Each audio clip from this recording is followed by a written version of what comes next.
Um, gonna. I'm just sort of trying to get everything uh, correctly done here. Okay, there's the YouTube stream. That's looking good. I can monitor that. Oh, pop that into it.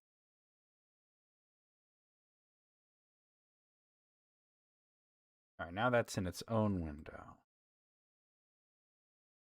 All right, we are live. Welcome to another stream. We are going to be reading the Return of the King today. Where's Twitch? There's Twitch. Okay. All right, that looks good. Okay. All right. Where's the Return of the King? Oh, it's Fellowship. That's not the correct book. That away. Here we are. The Return of the King. I suppose a lot of it's green. Well, not a lot of it. Really, just the ring part and the part that says the Return of the King. Well, no, actually, no. It's the part that says the Lord of the Rings is green. On the back is a little bit of green as well, like where it says the Lord of the Rings. A couple of these lines, and at the bottom, the author's name. And on the side, it's like the mountain and the. I suppose that could either be an eagle or a fell beast or whatever, right below the thing there. But it's interesting because, like, in this set that I got, that the green seems to be the color because they're all sort of like gold and another color. And with this one, it's green. The Two Towers is red. The Fellowship is yellow, and the Hobbit is sort of brown, I guess. That also has a giant red sun, and I guess I would say it's red then. Yeah, golden red is the back of it. Author's name and everything is red. So, but it's not quite the same dark red. It's a lighter red than the two. It's just interesting the way that works out. When you put them all together, it does make like a little scene with the mountains. Which is interesting because if you look at The Hobbit, you can see what you would assume would be the Lonely Mountain there, but you can see the beginning of another mountain. And it's interesting is that it seems to be actually the Misty Mountains that's depicted on the cover of The Hobbit rather than the Lonely Mountain. I suppose the Misty Mountains where he found the ring.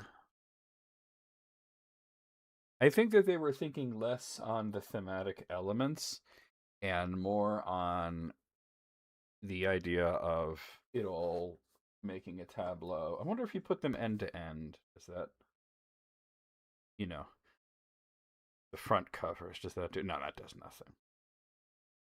And I thought it would. All right. Enough musing. I have to go ahead and get the word out that we're live and all that. I haven't done that yet. That there.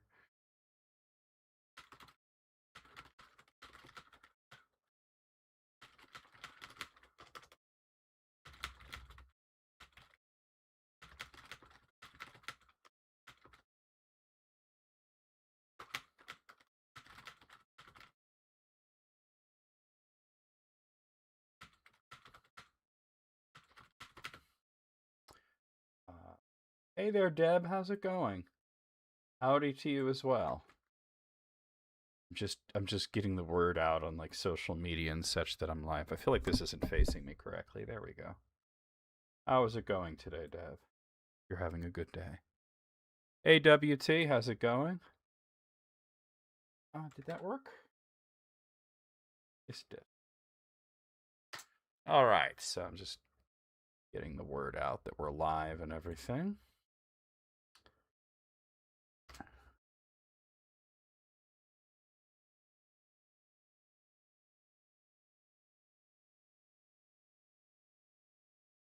There we go. Social media.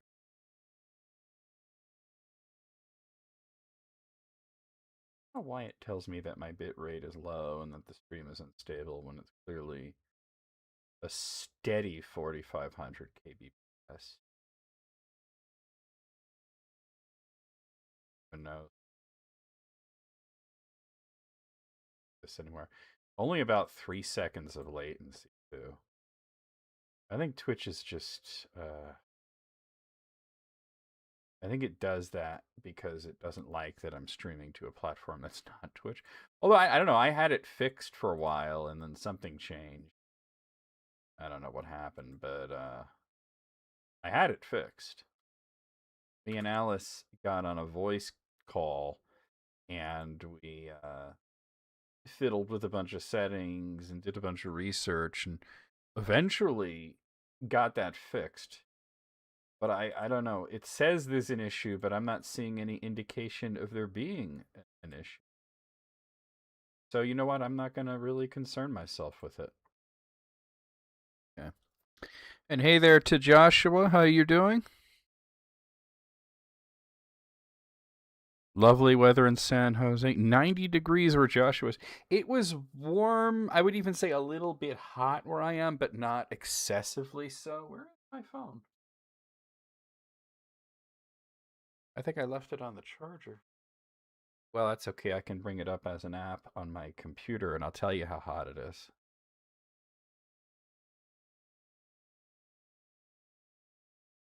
Right now, actually. So right now, keeping in mind that the sun is down, it's actually only 78 degrees, which is really not bad at all, considering the horrible, heat dome that we were under last week, where we were getting 105, 107, which is not normal for where I am in the mountains. Kind of a higher elevation. Usually it's cooler. You know what I mean? So yeah, it was kind of rough last week. But you stay indoors, you keep yourself hydrated, and my friend Ross is just saying that he's at a concert right now. He got these tickets, and he just realized that when he got there that he picked a seat that's completely in the sun, and he's a bald fellow. He shaves his head completely bald, and so the sun is just killing him. So he doesn't want a sunburn on the top of his head. He had to go and buy a hat for $35, and he was just telling me. And I said, "Well, was the hat nice at least?" And yeah, I don't know, $35 for a hat. It sounds expensive, but then when you really think about it, if it is a nice hat, it's not that bad, right? But yeah, he had to buy a hat so that he didn't get a sunburn on the top of his head. I feel like I just thought of this, like does Tolkien have any bald characters? I don't think it was ever really mentioned of any character being bald. Almost like Tolkien didn't really think of including that as a detail for characters to occasionally be bald. Maybe baldness doesn't exist in Middle Earth.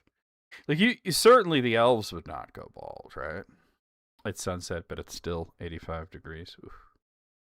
Where are you on Central Time, Joshua? Depends on the hat. You'd buy one today for $15 or another one for $240. I mean, this is like it's a. And hey there, CW Train. He showed me a picture of it. It's just like a black ball cap style thing that says "No loss, no love" on it. It looks like it's put together well enough. But he was mainly just like, "Oh my god, I'm gonna get a sunburn on the top of my head," You shaved your head as well, but you don't wear hats. I mean, I understand. I mean, like in his case, it was sort of a must. I don't think. I mean, I suppose if they were selling sunscreen, he would have went for that instead. Oh, you're an Eastern. Huh. Well, it's. Let me look. I don't know. I'd say the sun's already down, but you might be like the west side of Eastern for all I know. Could a hobbit be bald. I mean, yeah, men can certainly be bald, right? We know that for a fact. There's no reason to believe that a man in Middle Earth would not be bald. Hobbits generally are men in a way, like they're mortal. Tolkien described them as an offshoot of the race of men. Um, so just based on that alone, we could surmise that hobbits can become bald. Um, However, there are differences between hobbits and men, and it's not all about height. They have pointed ears, for example, while we do not. They live longer on average. You know, the average mortal man lifespan is like, and 70 years is usually what it is in Middle Earth, at least 70 years. You know, in places like Numenor and such, there's different things going on, but generally speaking, you know, the low men and the middle men generally live around 70 to 80 years. Well, hobbits, it's more like 100. More like 100. The sun is technically down, but it's still light out. I mean, it also could be just the fact that because I am where I am, the sun is, I'm not getting that sunset effect as much, or I get it earlier because of the trees and everything. And, you know, my horizon's different. I'm in the Poconos. So, yeah. But where I am, it's definitely dusky, but, you know. It's just interesting to talk about that sort of thing. Hey, Wayne. Aure and Tuleva. Yes, indeed. Indeed. Melone, my Gavanen. So getting back to the baldness idea. So there are physical and aging differences between men and hobbits. So we could that then casts what I would call a reasonable doubt that perhaps there is room to interpret that hobbits may never become bald. Now, I've seen. I was thinking about this in the at one of the adaptations, which was one of the video games that we played right here on this channel, the Fellowship of the Ring game on the PlayStation 2, depicted the character Daddy Two-Foot as a bald hobbit. You know, but that's just a video game, and Daddy Two-Foot didn't really have a description really in Fellowship of the Ring. He appears in exactly one scene and is mostly remembered for the fact that his name is Daddy Two-Foot. I remember I included that in a poll once, and it was like, which one of these Hobbit names did I make up? And one of them was Daddy Two-Foot, and people were like, no way is there a Daddy Two-Foot. Yeah, not only is there a Daddy Two-Foot, but he's on like the second or third page of the book. Yeah, here it is, page 2. Daddy Two-Foot, the gaffer's next door neighbor. Doesn't really describe him. And if you notice, Tolkien doesn't normally do individual descriptions other than some very basic stuff. Like, we don't know the hair color of any of the hobbits, for example. We're told that hobbits normally have brown hair. Normally. But we're also told that there are exceptions. Sam's daughter, eldest daughter, was blonde, and as a matter of fact, in the year that she was born, there were a lot of blonde hobbits born that year. So if there could be blonde hobbits, there could be black-haired hobbits, you know, there could be white-haired hobbits, and certainly I would think baldness might be something that could happen in their old age, but we don't really get descriptions, like I said. Like a lot of authors think that Tolkien describes everything in great detail, and he doesn't. He describes the scenery and the landscape in great detail, but people not so much. You watch a cool TikTok about what happens after the return of the king as Frodo, Sam, and Gandalf sailed to Valinor, Legolas and Gimli's travels, Aragorn and Arwen. It was cool with a model of Middle Earth. I mean, yeah, all that stuff is actually in the book too. So it's nice to see, you know, people bringing, you know, I do long form content. It's nice to see people bringing some short form Tolkien content as well, explaining all that stuff. I mean, it is in the book, but it is also interesting if you've either never read the book or you read it a really long time ago and you don't remember it. Like my mother, for example, she's the one that got me into all this stuff, and she read The Lord of the Rings once when she was young. And yeah, link it on the Discord, Wayne. And she was a big fan. She got me into it. And hey, Matt Damon, I became a big fan of I read The Hobbit first. She never read The Hobbit. But what's interesting is that I didn't know that she only read the book once because she knew a lot about it when I was a kid. She knew a lot about it. But now it's like she's forgotten anything that isn't in the movie. Needless over description in literature. Steinbeck is over there. Yeah. I mean, every author has the thing that they like to describe.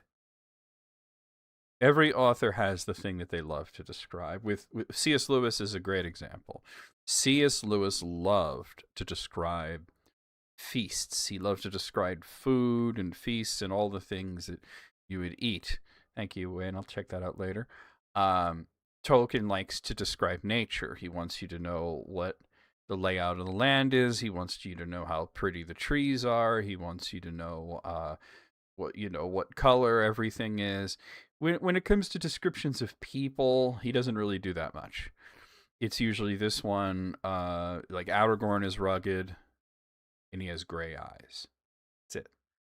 That's all we know about him. All right. Frodo's a little on the heavier side, at least at the beginning of the book. That's all we know about Frodo's visual, and that doesn't last long. He walks all that weight off very quickly. Arwen's pretty. You know, Glorfindel has blonde hair. You know, it's interesting how little we know about the characters and the way they look, and I think it's on purpose. I think it's because he wanted us to sort of like have certain traits that are 100% that would everybody would see, but that other than that we would imagine. Like when you hear about some of the characters, particularly the women, when you hear about characters like Melian or Luthien or Arwen, it's basically just imagine the most beautiful woman with dark hair. And in Galadriel, imagine the most beautiful woman with blonde hair. And everybody's got their own thing of what they think that is. I mean, in Tolkien's mind, I have no doubt that Luthien looked like his wife. You know? You'd rather hear about the trees and the setting of a room. I mean, in some cases, the setting of a room is very, very, very plot specific and very important. Now, Steinbeck, I didn't read a whole lot of him. I read The Grapes of Wrath. And what was that other one that he did? Of Mice and Men. I read that. That was in school. But but like I said, every author has something that they just love to describe. Stephen King, an example. Stephen King loves to describe cars. And what's weird is that he assumes that when he describes a car that you're a car guy, you know what it looks like, right? He starts describing a car and it's like he uses these car terms and I'm like, I have no idea what he's talking about, but keep going, Steve, you know? You never imagined that elves had pointed ears until you saw the movie. Now, Joe Quake, welcome in, by the way. Now, that's interesting because for me, obviously, they don't mention pointed ears in The Lord of the Rings. They don't mention pointed ears in The Hobbit. And those were like sort of the two main books that I read growing up. Should you watch The Hobbit or The Lord of the Rings Fellowship? Watch The Lord of the Rings. The Hobbit movies are actually pretty bad. Like, the first one's okay. And if you're like a big mega fan of Tolkien, you kind of have to watch them. But they're a mess. Like, The Lord of the Rings was a great film trilogy. The Hobbit was a victim of like corporate greed and executive meddling and such. I still think they're worth seeing at some point, but if you're like asking, should I watch The Hobbit or should I watch The Lord of the Rings? Definitely watch The Lord of the Rings. You have them on HBO Max, yeah, of course. Of course, that's the way to watch them, right? But yeah. So, is there anybody in Middle Earth that's bald?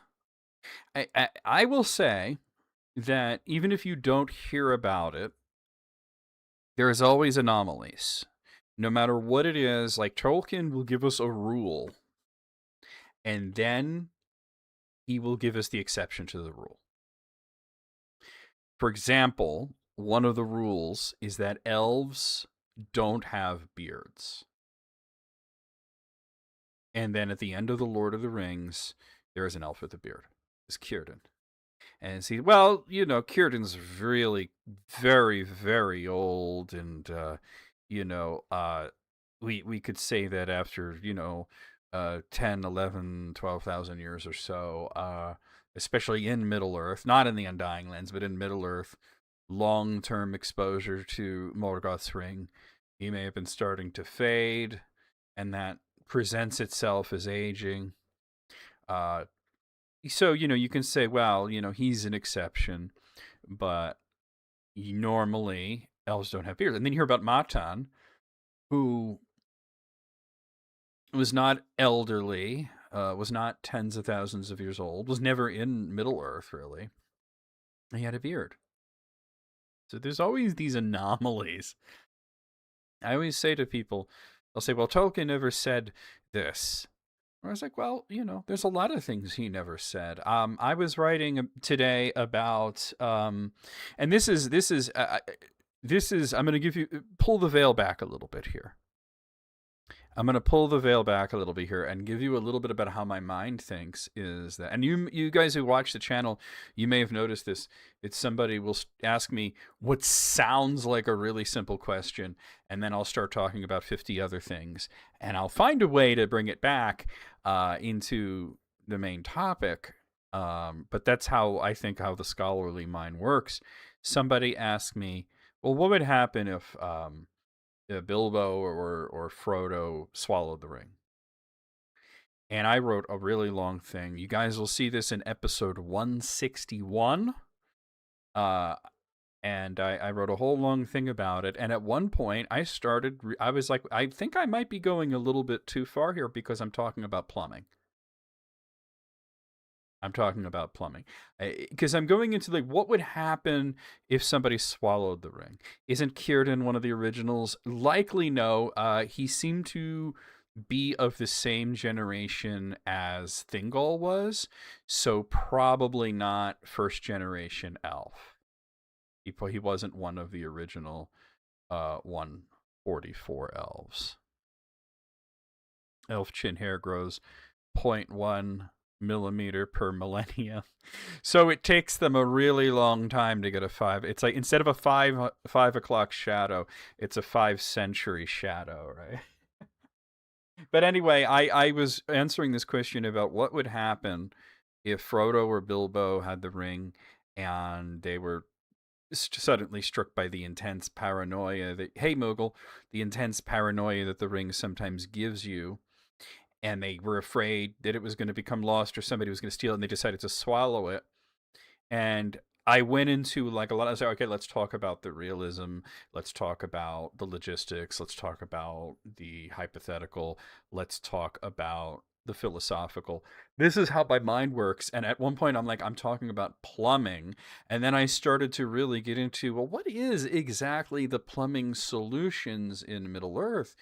There is no doubt that Bag End had indoor plumbing.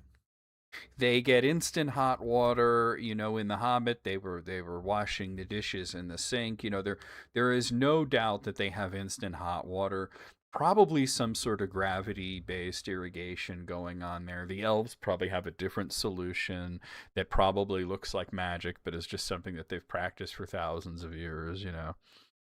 Fantasy author Dennis McKiernan always seems to feel the need to describe what the evil monsters look like and what kind of weapons they use. And that's good, because if he wants you to see it a certain way, that's great. I think Tolkien doesn't care about how you see what orcs look like too much. Well, orcs are really diverse anyway. There's a lot of different shades of orc. But, he just wants you to sort of use your imagination on people, but he really wants you to know what the scenery looks like. McKiernan really wants you to know what the monsters look like. Lewis wants you to know what the food looks like. Some get caught up on clothing a lot. Some authors get really caught up on clothing. So, but yeah, no, Círdan was, we don't know when he was born, but he's probably from the same generation of like Elithingol. As a matter of fact, just the fact that him and Thingol were really, really close friends points to the fact that they're probably, this not the same age exactly, but aroundish, give or take a couple of centuries, they're the same age. When you're an elf, that's not a big deal, right? Oh, he's only 500 years older than me. I mean, I have friends that are older and I have friends that are younger, so. I mean, look, Sid's in his 60s, and I know I have friends that are in their 20s. Robert Journey got super caught up. Yeah, I was thinking of Robert Jordan. My mother's a huge, huge fan of his. I was thinking of him. He wants you to know what they're wearing. He wants you to know what it looks like. So every author has the one thing that they really want you to see. They really want you to see. You will never eat another Shire-grown potato. Why is that, Wasted Quake Ranger? Is that because of the plumbing situation? No, I would tell you that, like I said, the hobbits definitely have indoor plumbing. There's no doubt that they have like proper bathrooms, proper irrigation. And people could sit there and say, well, it's an anachronism. Like, it's not an anachronism because it's not based on any specific point in time. It's a mythical past. It's just one of those things that, we have to just accept that, no, it's not the real world, right? Potatoes, gaff is delight, rap ballast for an empty belly. Exactly, Wayne. Or if you want to do the movie quote, potatoes, mash and boil them, stick them in a stew. All right. But yeah, but these are the things that where my mind goes. I start to wonder, like, are there bald people in the Lord of the Rings? Of course, there must be. But are there hobbits that can be bald? Is there any situation where a dwarf could be bald? In the original film version of the Lord of the Rings, the cartoon that Ralph Bakshi made, Gimli was bald. And I was like, I wonder why he made that decision, And it was a very good depiction of Gimli, aside from the fact that he was bald, You would totally try potatoes grown in the show. Hey, look, if it's something that Sam grew, I would think that it would be really of excellent quality, right? I think that he would make you fish and chips that you'd still be talking about in your old age. You'd be like, oh my God, this one time this little guy made me fish and chips and it was the best thing I've ever had. Let's go over here, get ourselves started here. You can see a dwarf being bald, but not a hobbit. Yeah, it's interesting because, like, I guess, I don't know. I just close my eyes and I think of that video game and I think of Daddy Two-Foot. He also had glasses, and that's an interesting thing, is that nobody has glasses. Some of the adaptations will stick glasses on random characters. That's one thing you never hear about. You never hear about any character wearing glasses.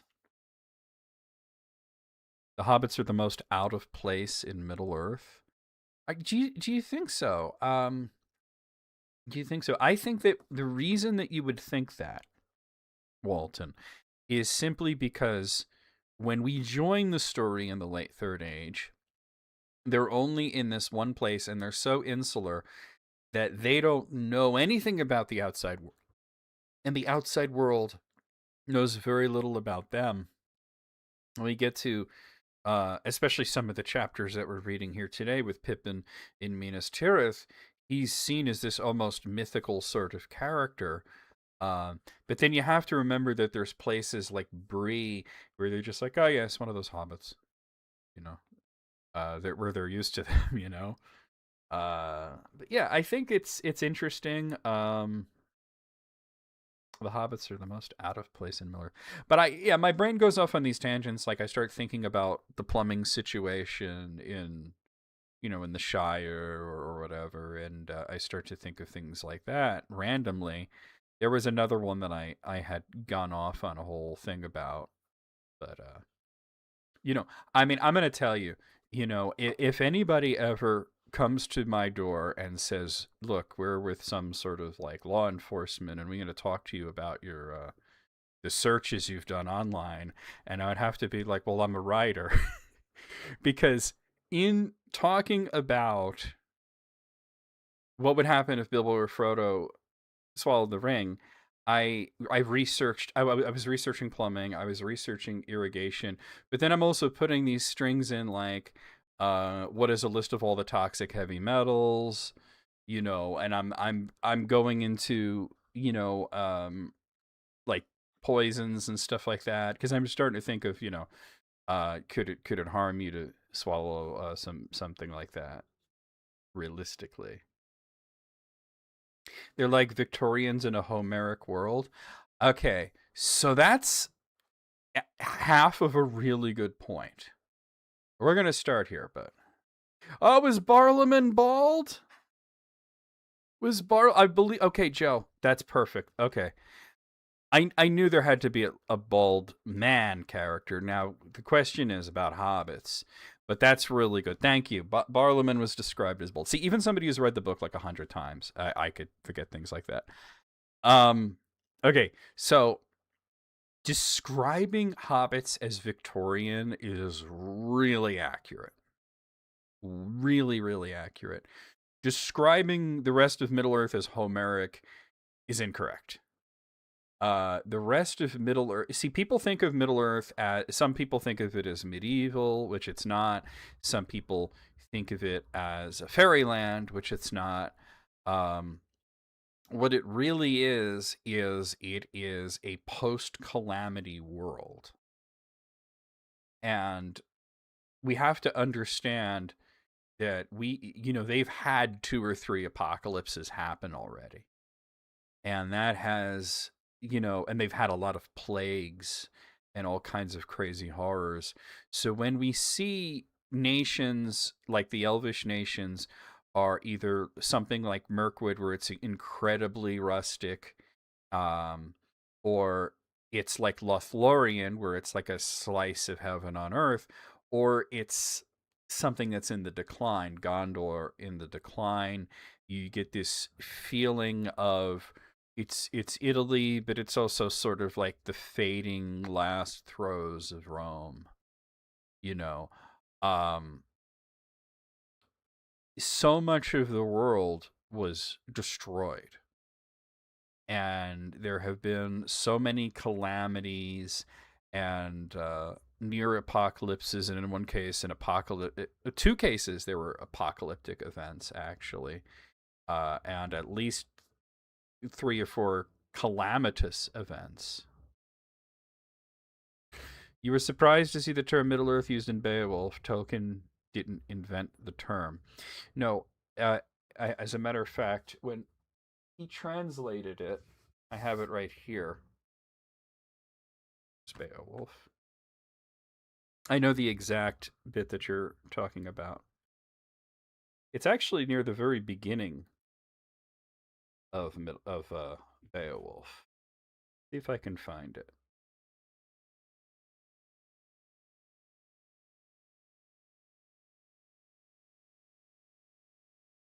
If I don't find it in the first couple of pages, I'm gonna give up. But I know it's at the very beginning. Well, anyway, so what Middle Earth appears in a lot of pre-Tolkien things, and it essentially was derived from the Norse term Midgard, which it means the middle yard or middle enclosure. And when they mean middle, it's between heaven and hell.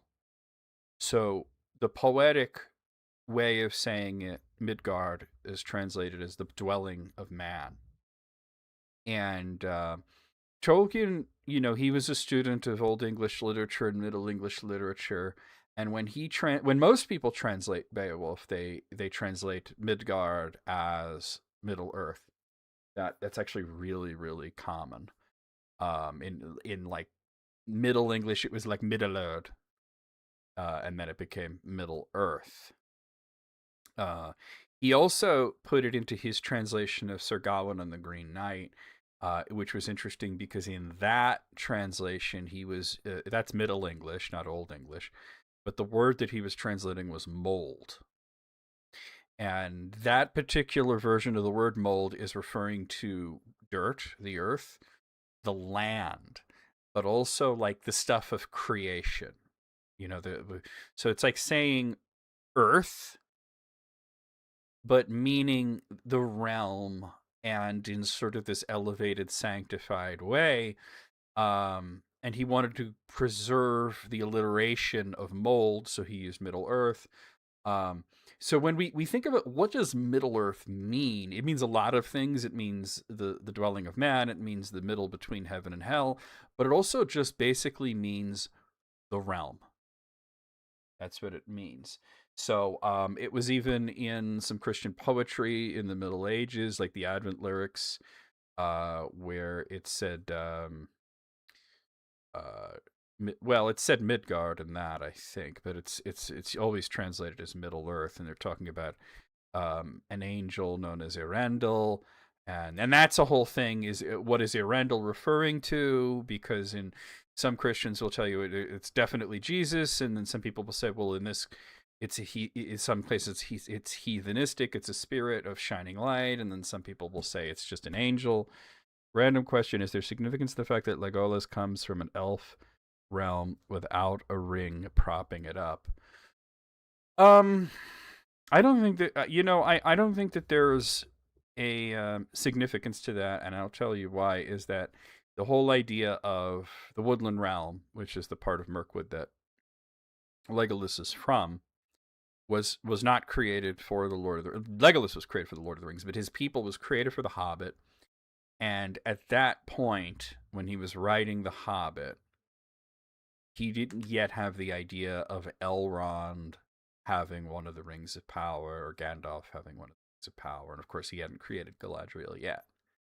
So the significance is really shown to you in The Hobbit when Bilbo describes the difference between the Wood Elves and the High Elves. Not that Elrond is a High Elf; he's half elf, but that they're different, and he wanted to show that there are different types of elves that are a little bit more rustic. The words that he used in The Hobbit were less wise, more dangerous, because our introduction to elves was that they're very, very fun.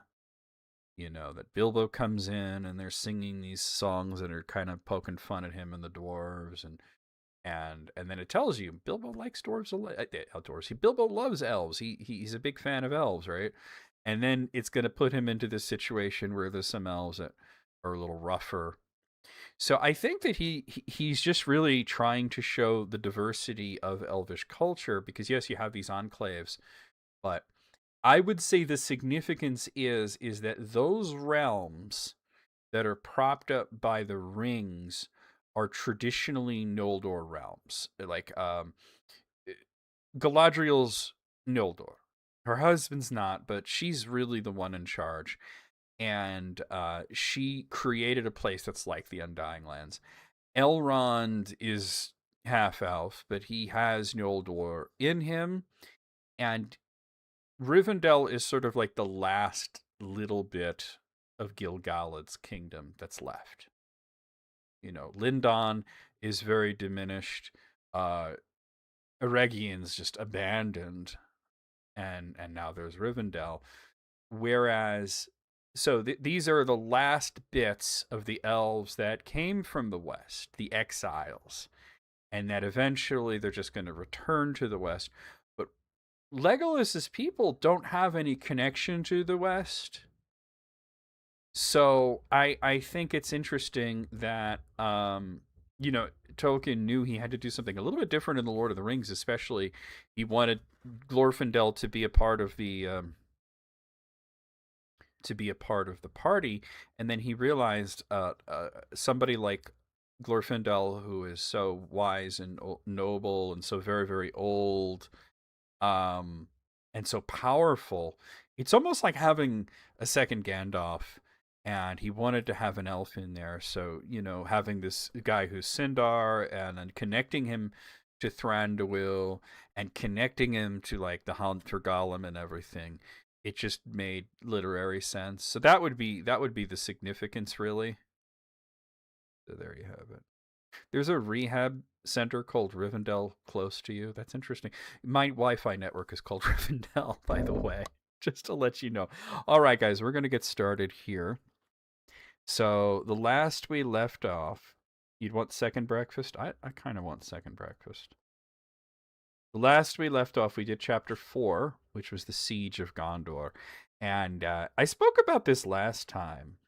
Has anybody, since last time, has anybody sat and watched the film, The Return of the King? Like, anybody in the chat has watched The Return of the King in the past, month or so?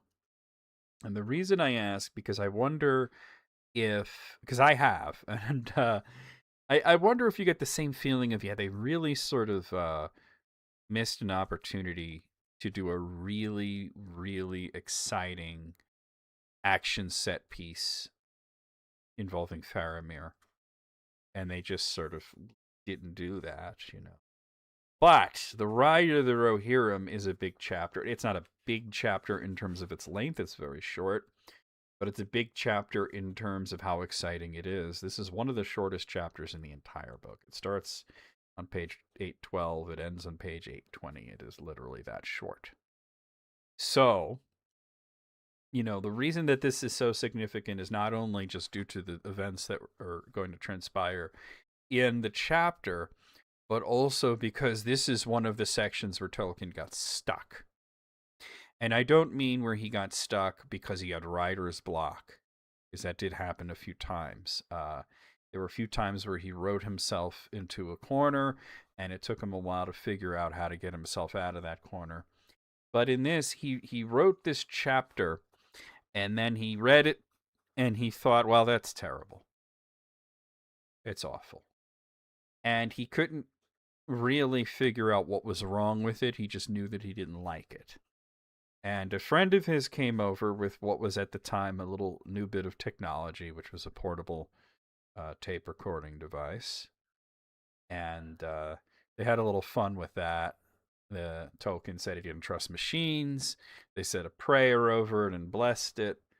And they said, well, why don't we try recording something? What do you got that you've just written recently? And he read The Ride of the Rohirrim. And then when he heard it back, he heard his own voice speaking back to him, he realized that it was really good.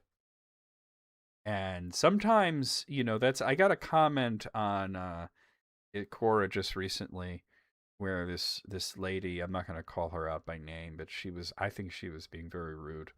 Not to me, but to the person who asked a question. She was just like, I wish people would read the books. Like, really read them, not listen to them in their car. And I'm like, look, some people need to hear. Some people need the audio, and there's nothing wrong with that. Not everybody. For me, I would find it distracting because I'm like, that voice is terrible. That's not the voice I would use, But I'm not against audiobooks, not in the least, and that's why we have versions, these books read by people like Andy Serkis and whatnot that are really good. But yeah, Tolkien had to hear himself reading this chapter to realize how good it was. The Witch King scenes in the movies could have been as big as the Balrog scenes, but they completely flubbed it. I mean, get me started on that. That was terrible. And I really like the Return of the King film, but that was terrible.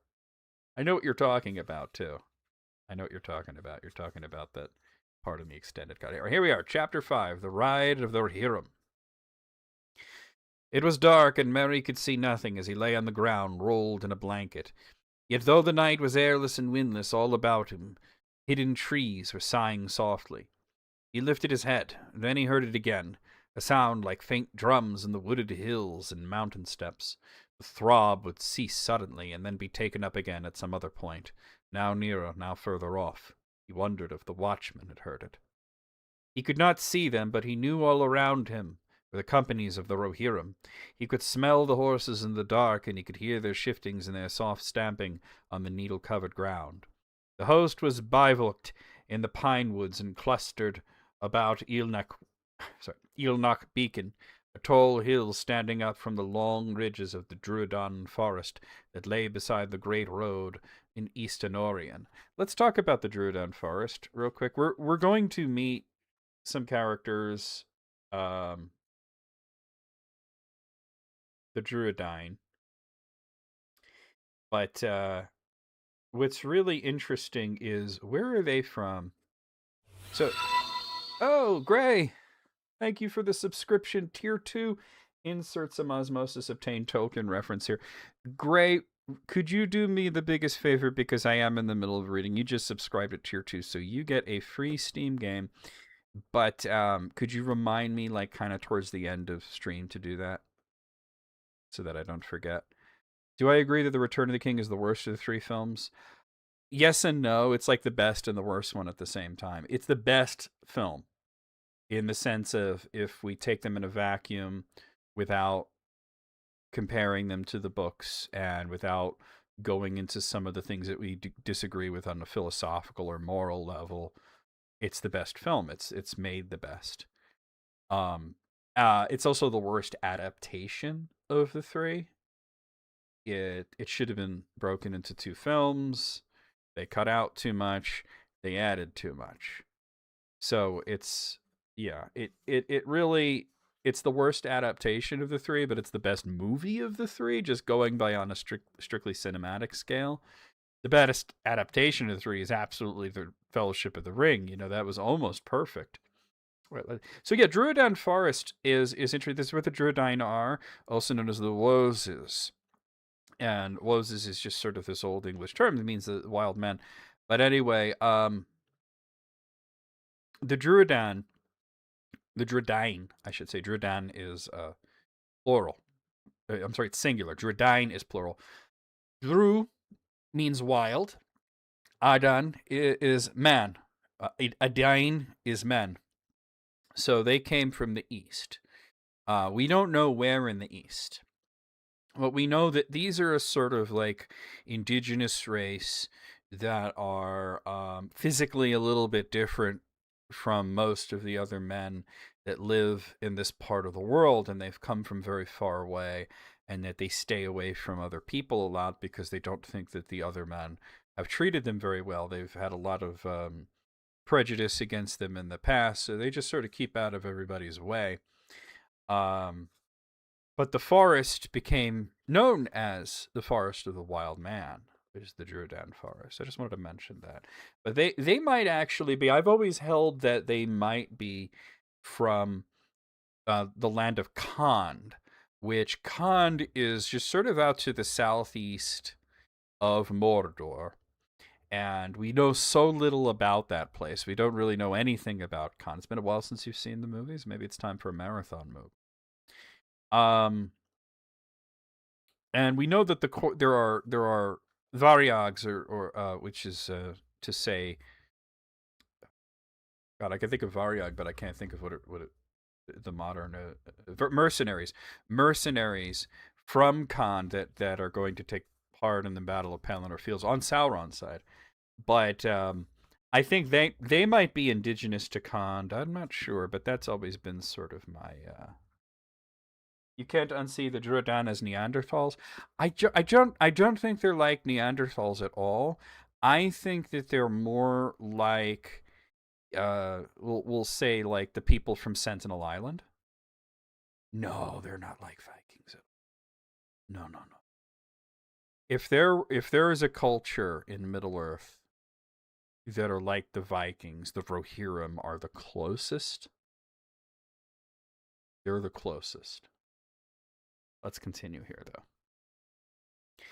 Tired as he was, Merry could not sleep. He had ridden now for 4 days on end, and the ever-deepening gloom had slowly weighed down his heart.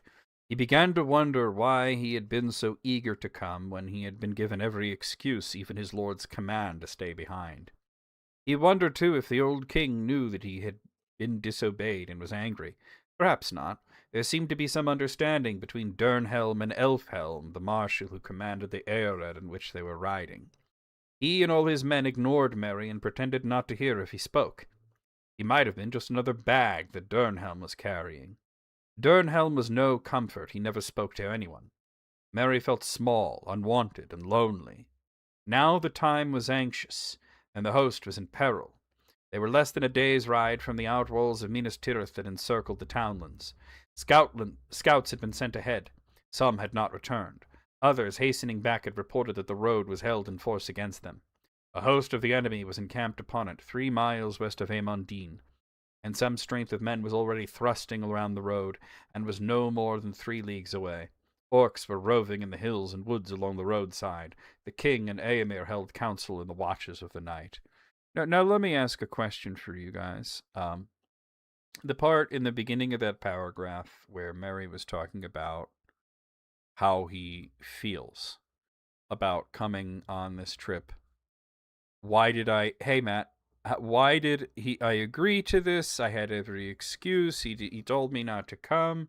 I'm feeling like nobody's, paying attention to me, and I might as well just be luggage. And it says right here, he felt small, unwanted, and lonely.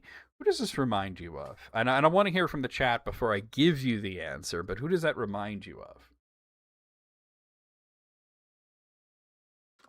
An excuse to take a swig of water.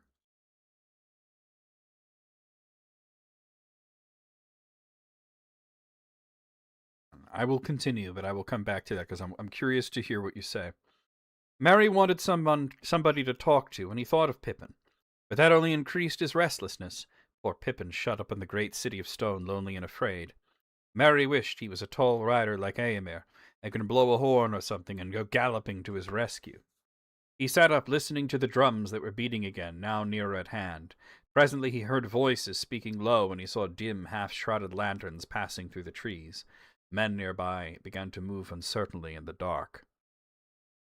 A tall figure loomed up and stumbled over him, cursing the tree roots. He recognized the voice of Elfhelm the Marshal. "I am not a tree root, sir," he said. "Not a bag, but a bruised hobbit. The least you could do in amends is to tell me what is afoot." "Anything that can keep so in the devil's murk," answered Elfhelm. "But my lord sends words that we must set ourselves in readiness. Orders may come for a sudden move." "Is the enemy coming, then?" asked Merry anxiously. "Are those their drums? I begin to think I was imagining them, as no one else seems to take any notice of them." "Nay, nay," said Elfhelm. "The enemy is on the road, not in the hills. You hear the wozes, the wild men of the woods, thus they talk together from afar. They still haunt Druidan Forest, it is said. Remnants of an older time they be, living few and secretly, wild and wary as the beasts. They go not to war with Gondor or the Mark, but now they are troubled by the darkness and the coming of the orcs. They fear lest the dark years be returning, as seems likely enough. Let us be thankful they are not hunting us, for they use poisoned arrows, it is said, and they are woodcrafty beyond compare. But they have offered their services to Theoden. Even now one of their headmen is being taken to the king. Yonder go the lights. So much I have heard, but no more. And now I must busy myself with my lord's commands. Pack yourself up, Master Bag." He vanished into the shadows. Merry and Pippin also felt like lost luggage when they were captives of the orcs in Rohan. Yeah, I mean, that is true that the same sort of comparison was made, but that's not exactly what I was going. Yeah, Walton got it. It's Bilbo. This is very reminiscent of Bilbo going off with the dwarves, which he sort of agrees to do. And then is like, why did I agree to this? This is terrible. Why am I here? And these guys don't even like me, and I'm far from home, and I'm cold, and I'm wet, and I'm tired, and I haven't had a second breakfast in days. It's sort of like that. It's not quite as mopey as Bilbo, but the same sort of feelings of, why did I do this? I could have stayed in Medicel, and he had good reasons, but now those reasons seem very far away. Merry is almost as much like Bilbo, in my opinion, as Frodo is. And we see that a lot when we really concentrate on Merry as a character. Merry did not like this talk of wild men and poisoned darts, but quite apart from that, a great weight of dread was on him. Waiting was unbearable. He longed to know what was going to happen. He got up and soon was walking warily in pursuit of the last lantern before it disappeared among the trees. Presently he came to an open space, where a small tent had been set up for the king under a great tree. A large lantern, covered above, was hanging from a bough, and cast a pale circle of light below. There sat Theoden and Éomer, and before them on the ground sat a strange, squat shape of a man. gnarled as an old stone, and the hairs of his scanty beard straggled on his lumpy chin like dry moss. He was short-legged and fat-armed, thick and stumpy, and clad only with grass about his waist. Mary felt that he had seen them somewhere before, and suddenly he remembered the Pukul men of Dunharrow. Here was one of those old images brought to life, or maybe a creature descended in true line through endless years from the models used by the forgotten craftsmen long ago. There was a silence as Mary crept nearer, and the wild man began to speak in answer to some question, it seemed. His voice was deep and guttural, yet to Mary's surprise he spoke the common speech, though in a halting fashion, and uncouth words were mingled with it. "No, fathers of horsemen," he said. "We fight not, hunt only. Kill Gorgun in woods, hate orc folk. You hate Gorgun too. We help as we can. Wild men have long ears and long eyes, know all paths.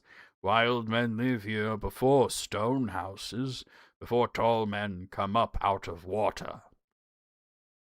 All right, let's break that down just a little bit. So when he says Gorgun, he is using the Druidan word for an orc. And what's interesting is that if you look at all the different names of orcs, they are all derived usually from either orc or from uruk. But Gorgun is at least similar enough to goblin that we could say that in universe, goblin may have come from Gorgun. Yes, absolutely. That's why I said Sentinel Island and things like that. There are definitely places like that where there are real life Woses who we don't make contact with because well, for one, they're hostile, but for another, we'd probably kill them. Like they'd be around us for 2 minutes and then they would all get sick and die, because they don't have the same immune system. So we're doing the wise thing and sort of leaving those people alone. Now, of course, Tolkien isn't thinking about things like that, and these people are not quite as hostile. They're just sort of like, hey man, I'm not causing any trouble, so you leave me alone. But what we see here is bonding over a common enemy. He's saying, hey, you guys hate orcs, we hate orcs too. We call them Gorgun, but we get it, it's the same thing. Hey, maybe I can help you. And of course he wants something in return, and Theoden's going to give it to him because it's all very reasonable. But yeah.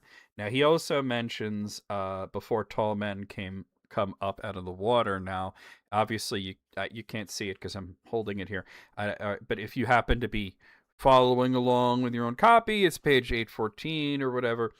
Tall men, both of those words are capitalized, and water is capitalized. And this is something that Tolkien does a lot, is that he will take a perfectly ordinary word like men or water. These are nouns, these are common nouns. He'll turn them into proper nouns. Tall is not even a noun, that's an adjective, but he's sort of making the phrase tall men into sort of a proper noun phrase, where he's saying that they say tall men in a way that would make whoever, Frodo, whoever is writing this down later, capitalize it, because what he's really saying is the men of Numenor, the Dunedain. And when he says water, capital W, he's talking the West with a capital W in a way, not the West as in the Undying Lands, but Numenor, the ocean, Avalone. Does this mean you need to cancel your trip to Sentinel Island? You probably should cancel that. Yeah. Wait, what travel agent put you onto that, right? There, hello there, Ryan Campbell. How's it going? All right, let's wait. Let's see. The fall of man and all that. One of the angels betraying the others. Out of ego. You love this stuff. Yeah, well, if you like fallen angels, Tolkien wrote about them quite a bit. I mean, there are two of them in this book right here. We have Saruman and Sauron, both fallen angels, and of course Morgoth was the fallen angel. All right, let's continue here. But our need is for aid in battle, said Eomer. How will you and your folk help us? Bring news, said the wild man. We look out from hills. We climb big mountains and look down. Stone City is shut. Fire burns there outside, now inside too. You wish to come there? Then you must be quick. But Gorgun and men out of far away, he waved a short gnarled arm eastward, sit on horse road, very many, more than horsemen. Once again, horsemen is capitalized because he's talking about the Rohirrim. How do you know that? Said Eomer. The old man's flat face and dark eyes showed nothing, but his voice was sullen with displeasure. Wild men are wild, free, but not children, he answered. I am great headman Gonburigan. I count many things, stars in sky, leaves on trees, men in the dark. You have a score of scores counted 10 times and 5. They have more. Big fight, and who will win? And many more walk round walls of stone houses. Once again, stone houses is capitalized because he's talking about Gondor, actually. And if you look at the etymology of what does the word Gondor mean, it means country of stone. Alas, he speaks all too shrewdly, said Theoden.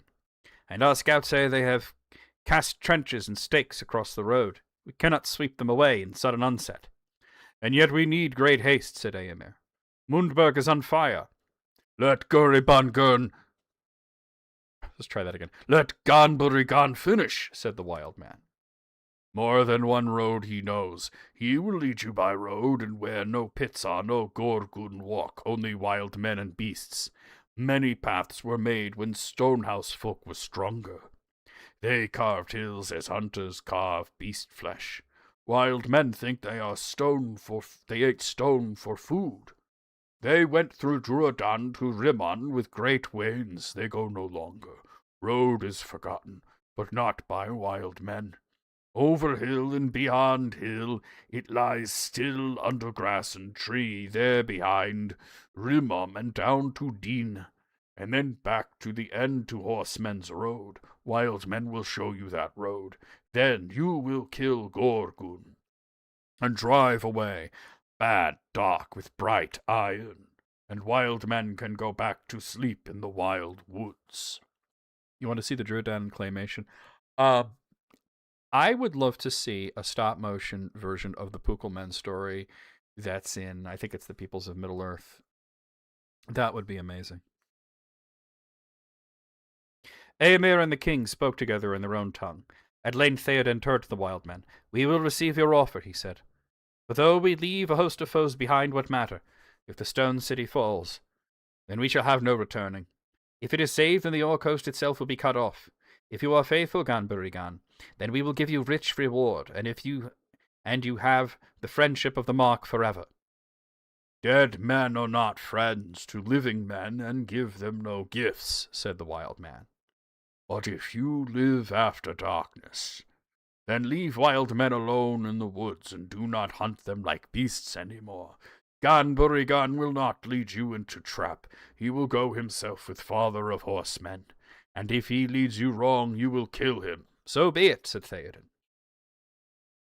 How long will it take to pass by the enemy and come back to the road? Asked Eomer. We must go at foot pace if you guide us, and I doubt not the way is narrow. Wild men go quick on feet, said Gon. Way is wide for 4 horses in Stonewain's valley yonder. He waved his hand southwards. But narrow at beginning and at end. Wild men could walk from here to Din between sunrise and noon. Then we must allow at least 7 hours for the leader, said Eomer. But we must reckon rather on some 10 hours for all. Things unforeseen may hinder us, and if our host is all strung out, it will be long ere it can be set in order. When we issue from the hills. What is the hour now? Who knows, said Theoden. All is night now. It is dark, but it is not all night, said Gon. When sun comes, we feel her even when she is hidden. Already she climbs over east mountains. It is the opening of day in the sky fields. Then we must set out as soon as may be, said Eomer. Even so, we cannot hope to come to Gondor's aid today. All right. Now, here is a really interesting little thing, and I'm sure some of you guys caught that, was that Gonburigan who lives in this, I don't want to say primitive because that's not correct, but this rustic sort of life, where he is separate from all of the other men of Middle Earth, and they do things in their own way, what some people would call primitive, but they're not dumb at all. They're very intelligent people, as we see here, and he has his pride. He will not be interrupted, and he knows how to negotiate. And he referred to the sun with a female pronoun twice. And this shows that the Druidan have to share a common culture of the past with some of the other races of Middle Earth. They came from the same stock as other men, because that is something you see in every culture in Middle Earth. The sun is always described as feminine. The moon is always described as masculine. It's just the way that it is. And of course, if you read the Silmarillion, you know why. But most of these people, they don't know anything about, the two trees and all this stuff, right? They want to hear, hold on. What is going on? I'm getting some messages on Slack. I just want to say, this is from Quora. I don't mean to interrupt, guys, but if you watched episode 160, those of you who are members on YouTube might have seen episode 160 already. I've talked about my current frustrations with Quora.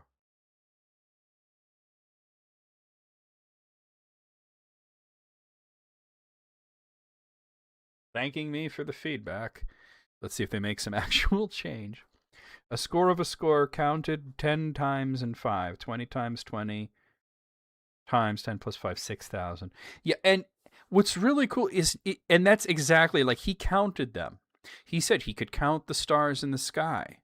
He knows they have 6,000 people. We've heard that number before, and we'll hear it again, that it's 6,000.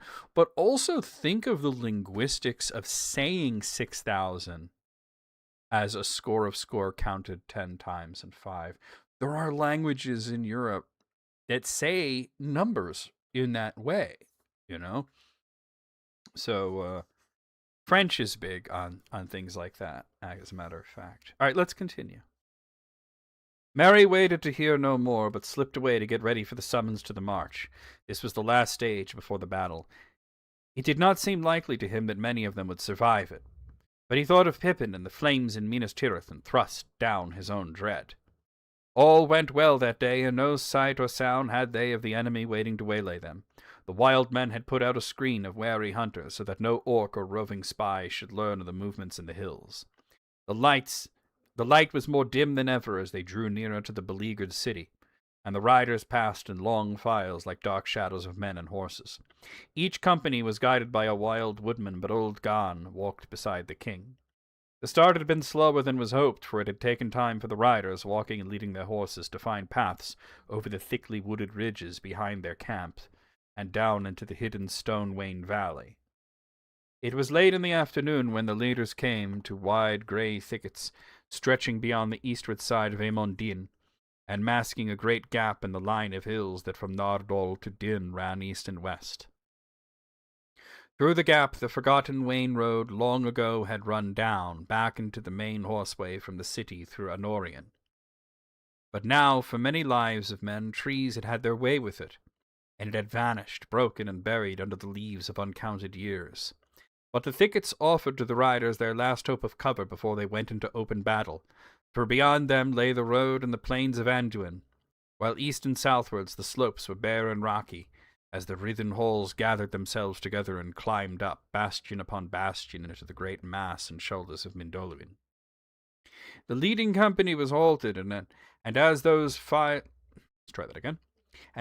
behind filed up out of the trough of the Stone-Wain Valley, they spread out and passed to camping places under the grey trees. The king summoned the captains to council. Eomer sent out scouts to spy upon the road, but old Gon shook his head. "No good to send horsemen," he said. "Wild men have already seen all that can be seen in the bad air. They will come soon and speak to me here." The captains came, and then out of the trees crept warily other Pukul shapes, so like old Gon that Merry could hardly tell them apart. They spoke to Gon in a strange, throaty language. Presently Gon turned to the king. "Wild men say many things," he said. "First, be wary. Still many men in camp beyond Din. An hour's walk yonder." He waved his arm west toward the black beacon. "But none to see between here and Stone Folk's new walls. Many busy there. Walls stand up no longer. Gorgon knocked them down with earth, thunder, and with clubs of black iron. They are unwary and do not look about them. They think their friends watch all roads." At that, old Gon made a curious gurgling noise, and it seemed that he was laughing. "Good tidings!" cried Eomer. "Even in this gloom, hope gleams again. Our enemy's devices oft serve us in its despite. The accursed darkness itself has been a cloak to us, and now, lusting to destroy Gondor and throw down stone from stone, his orcs have taken away my greatest fear. The outwall could have been held long against us. Now we can sweep through, if once we win so far." "Once again I thank you, Gonburigan of the Woods," said Theoden. "Good fortune go with you for tidings and for guidance." "Kill Gorgon! Kill orc folk! No other words, please, wild men," answered Gon. "Drive away bad air and darkness with bright iron." "To do those things we have ridden far," said the king, "and we shall attempt them. But what we shall achieve only tomorrow will show." Gonburigan squatted down and touched the earth with his horny brow in token of farewell. Then he got up as if to depart, but suddenly he stood looking up at some startled woodland animal snuffling a strange air. A light came into his eyes. "Wind is changing," he cried, and with that, in a twinkling as it seemed, he and his fellows had vanished into the glooms, never to be seen by any rider of Rohan again. Not long after, far away eastward, the faint drums throbbed again, yet to no heart in all the host came any fear that the wild men were unfaithful, strange and unlovely though they might appear. "We need no further guidance," said Elfhelm, "for there are riders in the host who have ridden down to Munburg in days of peace, I for one. When we come to the road, it will veer south, and there will lie before us still 7 leagues ere we reach the wall of the townlands. Along most of that way there is much grass on either side of the road. On that stretch the errand riders of Gondor reckon to make their greatest speed. We may ride it swiftly and without great rumour. And since we must look for fell deeds, and the night of all our strength," said Eomer, "I counsel that we rest now and set out hence by night. And so time our going that we will come upon the fields when tomorrow is as light as it will be, or when our lord give the signal." To this the king assented, and the captains departed, but soon Elfhelm returned. "The scouts have found naught to report beyond the Grey Wood Lord," he said, "save 2 men only, 2 dead men and 2 dead horses." "Well," said Eomer, "what of it?" "This, lord, they were errand riders of Gondor. Hirgon was one, maybe.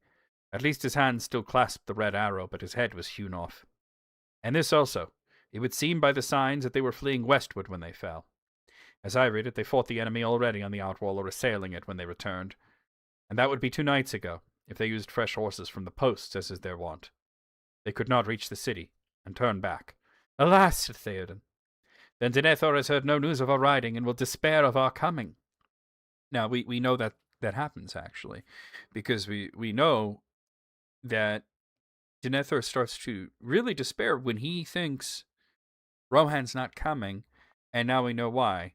Because Hirgon and whatever the guy's name that was with him did not make it back. I mentioned that last month when we read that chapter. He gets his head cut off. "Need brooks no delay. Yet late is better than never," said Eomer. "And mayhap in this time shall the old saw be proved truer than ever before men spoke with mouth." It was night. On either side of the road the host of Rohan was moving silently. Now the road, passing about the skirts of Mindoluin, turned southward. Far away and almost straight ahead there was a red glow under the black sky, and the sides of the great mountain loomed dark against it. They were drawing near the Ramus of Pelennor, but the day was not yet come. The king rode in the midst of the leading company, his household men about him. Elfhelm's Ered came next, and now Merry noticed that Dernhelm had left his place, and in the darkness was moving steadily forward, until at last he was riding just in the rear of the king's guard. There came a check. Merry heard voices in front speaking softly. Outriders had come back to who had ventured forward almost to the wall. They came to the king. There are great fires, lord, said one. The city is all set about with flame, and the field is full of foes. But all seem drawn off to the assault. As well as we could guess, there are few left upon the outwall, and they are heedless, busy in the destruction. Do you remember the wild men's words, lord, said another. I live upon the open wold in days of peace. Widfara is my name, and to me also the air brings messages. Already the wind is turning. There comes a breath out of the south. There is a sea tang in it, faint though it be. The morning will bring new things. Above the reek it will be dawn when you pass the wall. If you speak truly, Widfara, then you may live beyond this day in years of blessedness, said Theoden. He turned to the men of his household who were near, and he spoke now in a clear voice that so many also of the riders of the first Ered heard him. Now is the hour come, riders of the mark, sons of Eor. Foes and fire are before you, and your homes far behind. Yet though you fight upon an alien field, the glory that you reap there shall be your own forever. Oaths ye have taken, now fulfill them all to lord and land in league of friendship. Men clash spear upon shield. Eomer, my son, you lead the first Eored, said Theoden, and it shall go behind the king's banner in the centre. Elfhelm, lead your company to the right when we pass the wall, and Grimbold shall lead his way toward the left. Let the other companies follow these three in that lead.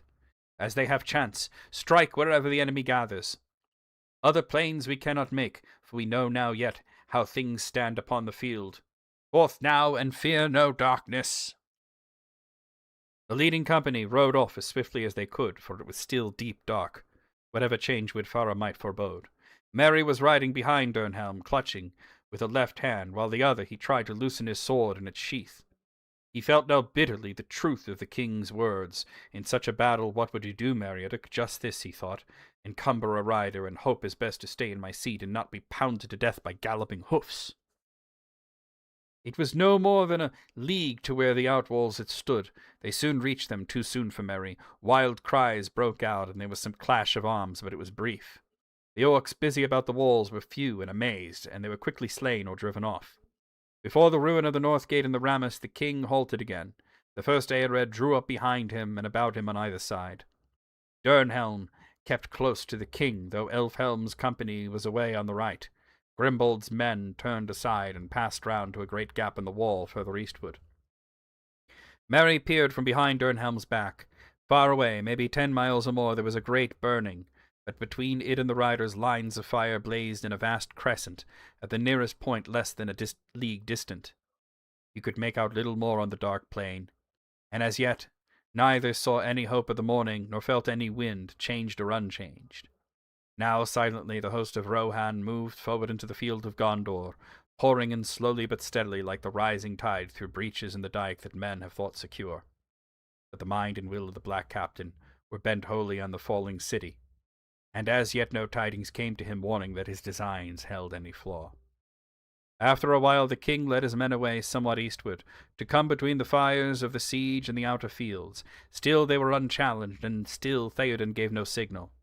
At last he halted once again. The city was now nearer. A smell of burning was in the air, and a very shadow of death. The horses were uneasy, but the king sat upon Snowmane motionless, gazing upon the agony of Minas Tirith, as if stricken suddenly by anguish or by dread. He seemed to shrink down, cowed by age.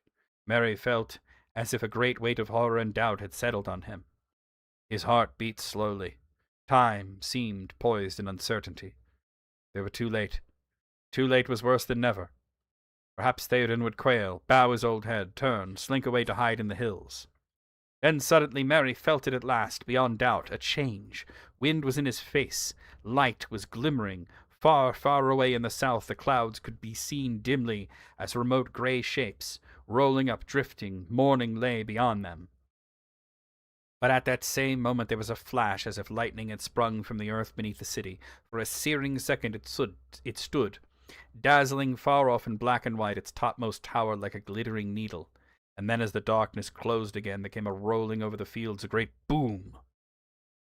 All that sound, the bent shape of the king, sprang suddenly erect. Tall and proud he seemed again, and rising in his stirrups he cried in a loud voice, more clear than any there had ever heard a mortal man achieve before. "Arise, arise, riders of Theoden! Fell deeds awake, fire and slaughter! Spear shall be shaken, shield be splintered, a sword day, a red day, ere the sun rises. Ride now, ride now, ride to Gondor. With that he seized a great horn from Guthlaf his banner-bearer, and he blew such a blast upon it that it burst asunder. And straightway all the horns in the host were lifted up in music, and the blowing of the horns of Rohan in that hour was like a storm upon the plain and a thunder in the mountains. Ride now, ride now, ride to Gondor. Suddenly the king cried to Snowmane, and the horse sprang away. Behind him his banner blew in the wind, white horse upon a field of green, but he outpaced it. After him thundered the knights of his house, but he was ever before them. Eomer rode there, the white horse-tail on his helm, floating in his speed, and the front of the first Ered roared like a breaker foaming to the shore, but Theoden could not be overtaken. Fey he seemed, or the battle fury of his fathers ran like new fire in his veins, and he was borne up on Snowmane like a god of old, even as Oroma the Great in the battle of the Valar when the world was young. His golden shield was uncovered, and lo, it shone like an image of the sun, and the grass flamed into green about the white feet of his steed. For morning came, morning and a wind from the sea.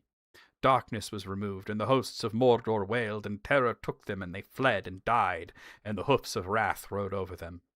And then all the host of Rohan burst into song, and they sang as they slew, for the joy of battle was on them, and the sound of their singing that was the fair and terrible came even to the city. That's the end of that chapter. We will be going on to the next chapter, but I have to pause after all that. All right. Who's Eanwa? Is that who beat Morgoth? Yes!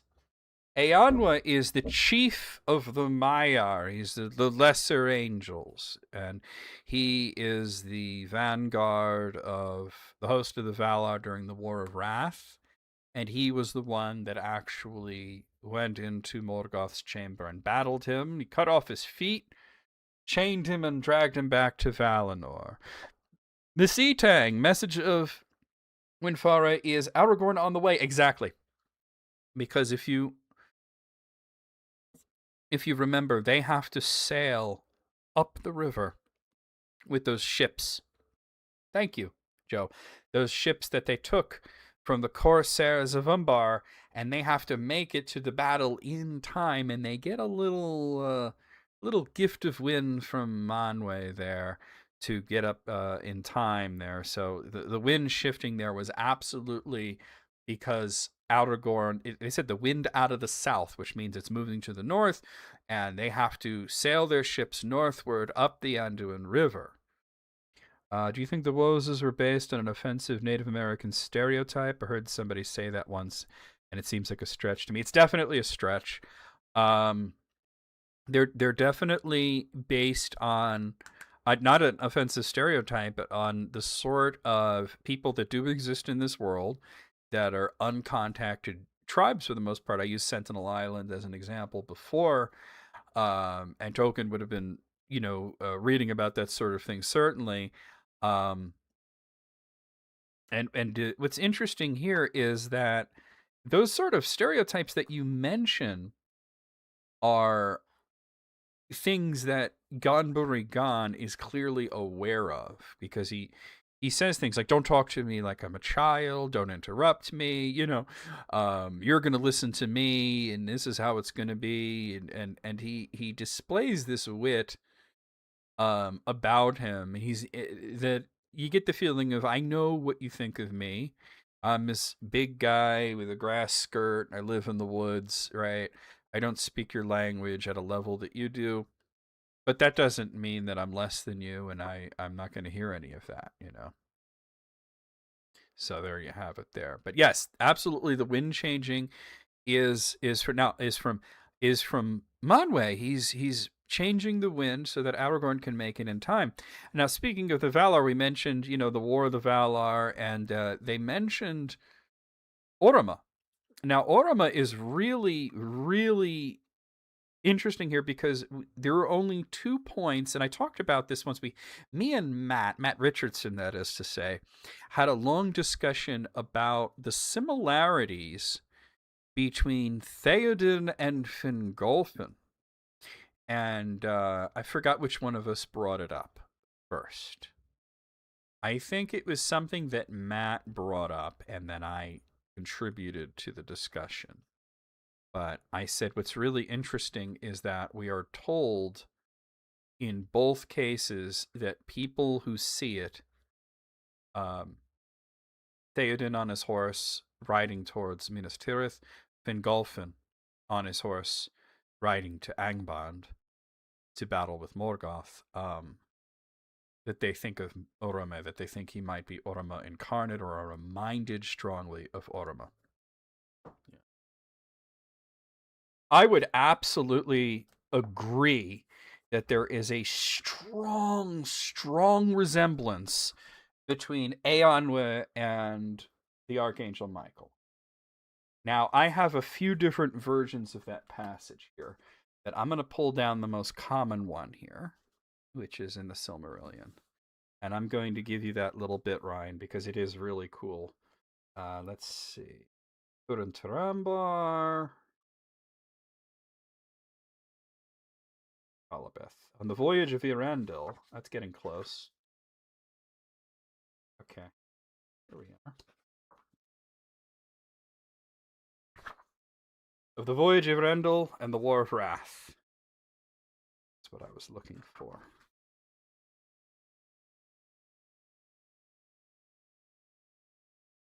I think I went too far.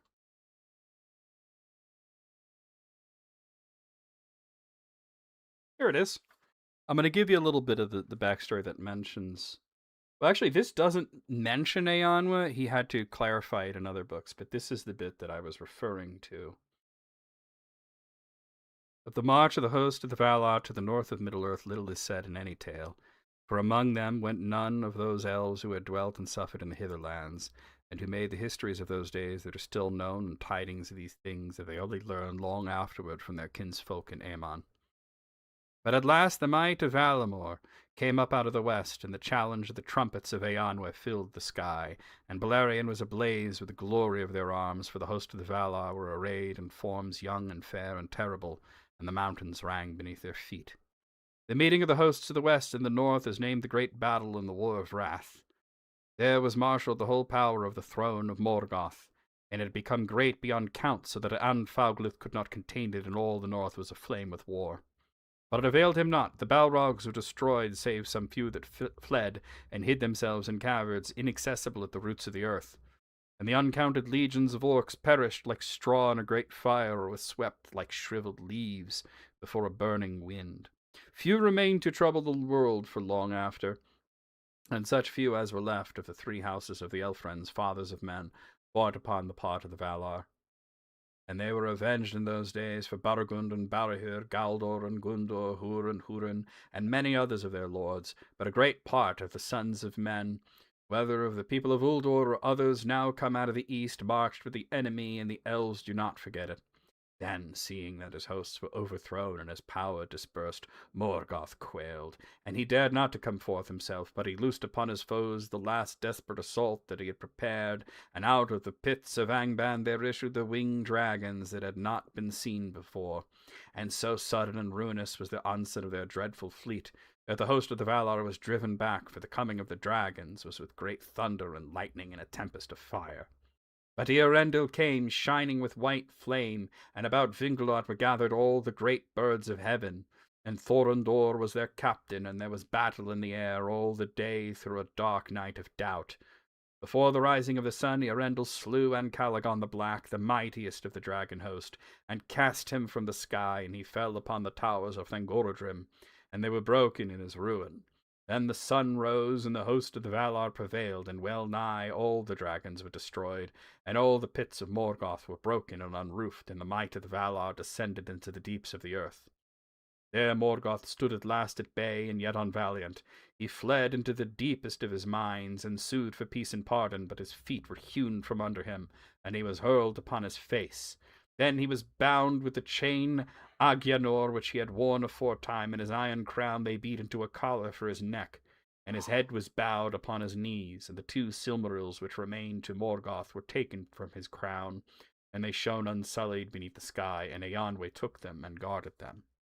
Now, there's no actual mention of battle, but that's the prose version. There's also the poetic version that goes into more detail and mentions that Eonwa and Morgoth did fight each other. Let me not put away the Silmarillion because I wanted to bring up another thing there. Tolkien's ability to mesh Christian and pagan myth together is extraordinary. Tolkien and C.S. Lewis as well understood that there is no Christendom without paganism. And it's so important, and you don't really see that anymore, and it's a shame. It really is a shame. It's not that difficult to do, but so many people are afraid to do it now. Now, that I'm glad that you brought up Eonwa and made me read that. You didn't make me read it, but you made me want to read it, because that was a similar sort of thing of the rush of battle. To the right of the Rohirrim section that we just read, of course, that was describing a war that took 40 years and not just something that happened over a period of like a few minutes as we get this big cavalry charge. But, it was mentioned about Theoden on his horse being like Oroma. Let's compare that to another passage from the Silmarillion, which would be with Fingolfin.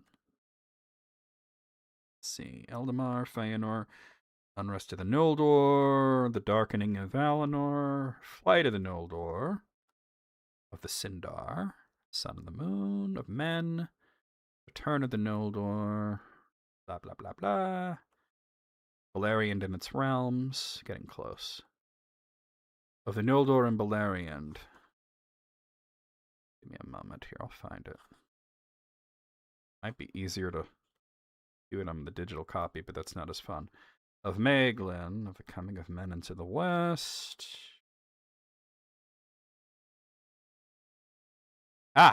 Here it is. Chapter 18. Of the ruin of Beleriand and the fall of Fingolfin. Let's get to the fall of well, not really the fall. I'm not going to read the whole battle, but the part where Fingolfin rides out is really important.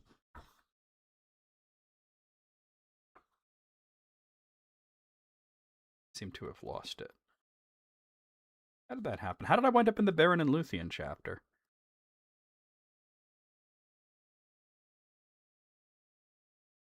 I should be using my ribbon. Chapter 18. Here we are. Where's the ribbon? There it is. You might not have made me read it, but you made me want to read it. Because you asked me about Eonwa, and I find Eonwa to be very interesting. One of the few characters that Sauron was terrified of. Yeah. Okay, so think about the not the passage I just read, but before that, of Theoden riding out to ruin, to war, to battle, and now we're going to read something very similar.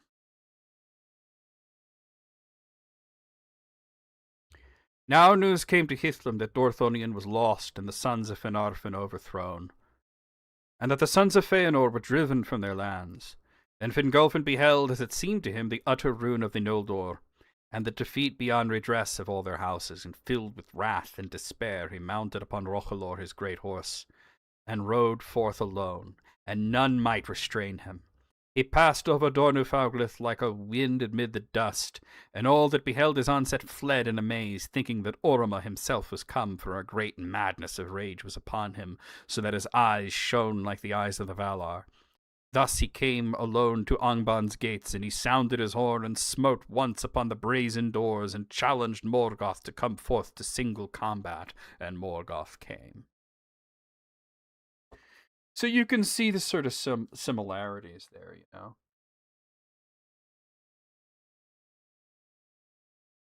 Yeah.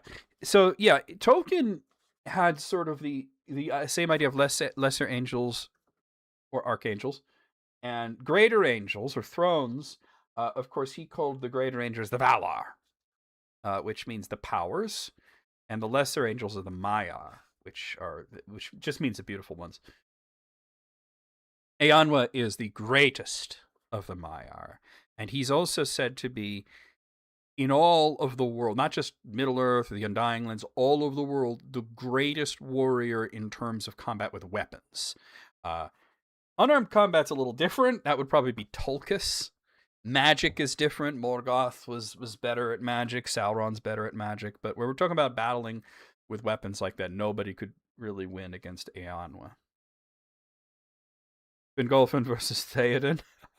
Well, I don't think it's a versus. I think that they're just similar in terms. Obviously, Fingolfin doesn't have the weight of being elderly on him, but he's got the weight of the responsibility of being a king and feeling the despair and feeling like one way or another this is my last battle, and I'm gonna be going out, but I'm gonna be making a big clash, and there's gonna be a ringing of horns, and there's gonna be a lot of shattered shields, and there's gonna be blood and thunder. So it's just similar when we see this. Now I just want to point out a moral theme that you see.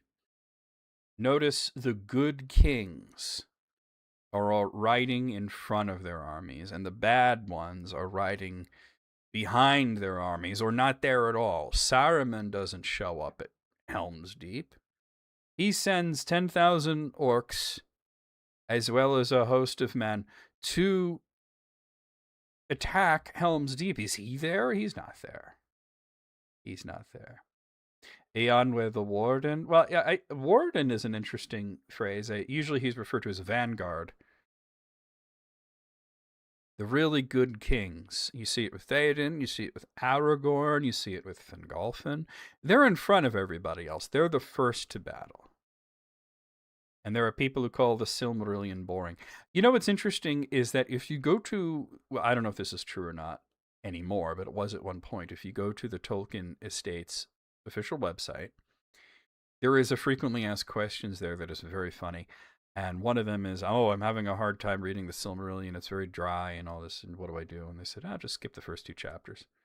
And I think that's like, there's something kind of to that almost, where Ainulindala and Valaquenta are huge info dumps.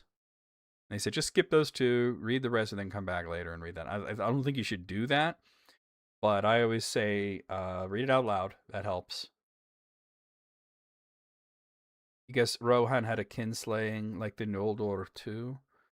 Not really, no. Not really. I mean, I guess you could consider what Grima did to be on that level, right? But yeah, definitely there are strong, like if you were to compare, Tolkien said the only direct comparisons that he made with legendarium characters to biblical figures was that Iluvatar is God, Morgoth is Satan, everybody else is made up. But you see allusions, and you can definitely see the similarities between Michael and Eonma. The language is so beautiful. Yeah, but a lot of people, they were looking for something like The Lord of the Rings, and if you go into the Silmarillion thinking it's going to be like The Lord of the Rings, you're going to be, you're going to be having a bad time. Beleriand and its realms is a little hard to get through. Yeah, and I mean, and there's like even like in Unfinished Tales, if you read Unfinished Tales, right, which I recommend if you haven't read Unfinished Tales, absolutely do it, right? The first story is like the coolest thing ever. It's the Children of Húrin. And then you get to like the Second Age section, and it's like, here's like Numenor and its realms, and it's just like kind of like Beleriand and its realms, where it's like giving you an info dump. That can be difficult for casual readers to get through. The one thing missing in Rohan's history is a big civil war. Even Gondor got one. Yeah, Gondor had the kin strife. Rohan is interesting because they're so not like Gondor, and they're so like them at the same time. They never had succession crises. They always had it all figured out. They never had civil wars. But what's interesting is that Rohan is made up of the people that were originally called the Eotheod, and they lived in the north, and they had plenty of strife up in the north. So it's almost like once they came to the south and they had this united land, it was different for them. But Theoden is distantly descended from the first king of Rohan, Eorl the Young, who was descended from a guy whose name I can't remember. I believe it started with a V. And he fashioned himself as the first king of Rhovanion. But even though he called himself the first king of Rhovanion, and he was the first leader of a tribe of Aothiad. He didn't establish a kingdom. He didn't have a culture there. Hey, Santa Cruz, how's it going? So he called himself a king, but was he really? You know what I mean? Eorl was the first real king, and at that point they had moved away from Rovanian and they were in the Southlands. But all right, so we normally, previous up to this, with the Return of the King, we'd only done one chapter per stream, but that was a short chapter. So we're definitely going to continue with chapter 6, which is called The Battle of the Pelennor Fields. And this is a big one. But it was no Orc chieftain or brigand that led the assault upon Gondor. The darkness was breaking too soon, before the date that his master had set for it. Fortune had betrayed him for the moment, and the world had turned against him. Victory was slipping from his grasp, even as he stretched out his hand to seize it. But his arm was long. He was still in command, wielding great powers. King, Ringwraith, Lord of the Nazgul. He had many weapons. He left the gate and vanished. So this is actually continuing from where chapter 4 had left off with, the confrontation between the Witch King of Angmar and Gandalf the White. And the Witch King decides, I got other fish to fry, because he heard the horn blast and he heard that Rohan would come and the sun was up. Theoden, king of the Mark, had reached the road from the gate to the river, and he turned toward the city that was now less than a mile distant. He slackened his speed a little, seeking new foes, and his knights came about him, and Durnhelm was with him. Ahead, nearer the walls, Elfhelm's men were among the siege engines, hewing, slaying, driving their foes into the fire pits. Well nigh all the northern half of the Pelennor was overrun, and their camps were blazing. Orcs were flying toward the river like herds before the hunters, and the Rohirrim went hither and thither at their will. But they had not yet overthrown the siege nor won the gate. Many foes stood before it, and on the further half of the plain were other hosts still unfought. Southward beyond the road lay the main force of the Haradrim, and there their horsemen were gathered about the standard of their chieftain. And he looked out, and in the glowing light he saw the banner of the king, and that it was far ahead of the battle with few men about it. Then he was filled with a red wrath, and shouted aloud, and displaying his standard, black serpent upon scarlet, he came against the white horse in the green with great press of men, and the drawing of the scimitars of the Southrons was like a glitter of stars. So just to note the narration here, starts to jump around. We started with, when the Return of the King started, book 5 here. Each chapter had its own viewpoint. First chapter was Pippin, and it goes over to Gimli, and then it goes over to Merry, and then it goes over to Pippin, and then it goes to Merry. But now we're getting the Witch King, and then it's jumping over to Theoden, and now it's jumping over to a chieftain of the Haradrim. So this is really one of those moments where there had to be, after the fact, after the fall of Sauron, a great debriefing where everybody told Frodo all the different things that had happened from all the different perspectives, and he managed to get it into one sort of singular narrative. Because a battle like the Battle of the Pelennor Fields is so massive and chaotic and insane, no one single focal character is going to see everything. So we have a very rare instance of Tolkien writing from multiple perspectives and switching back and forth, even in a single paragraph.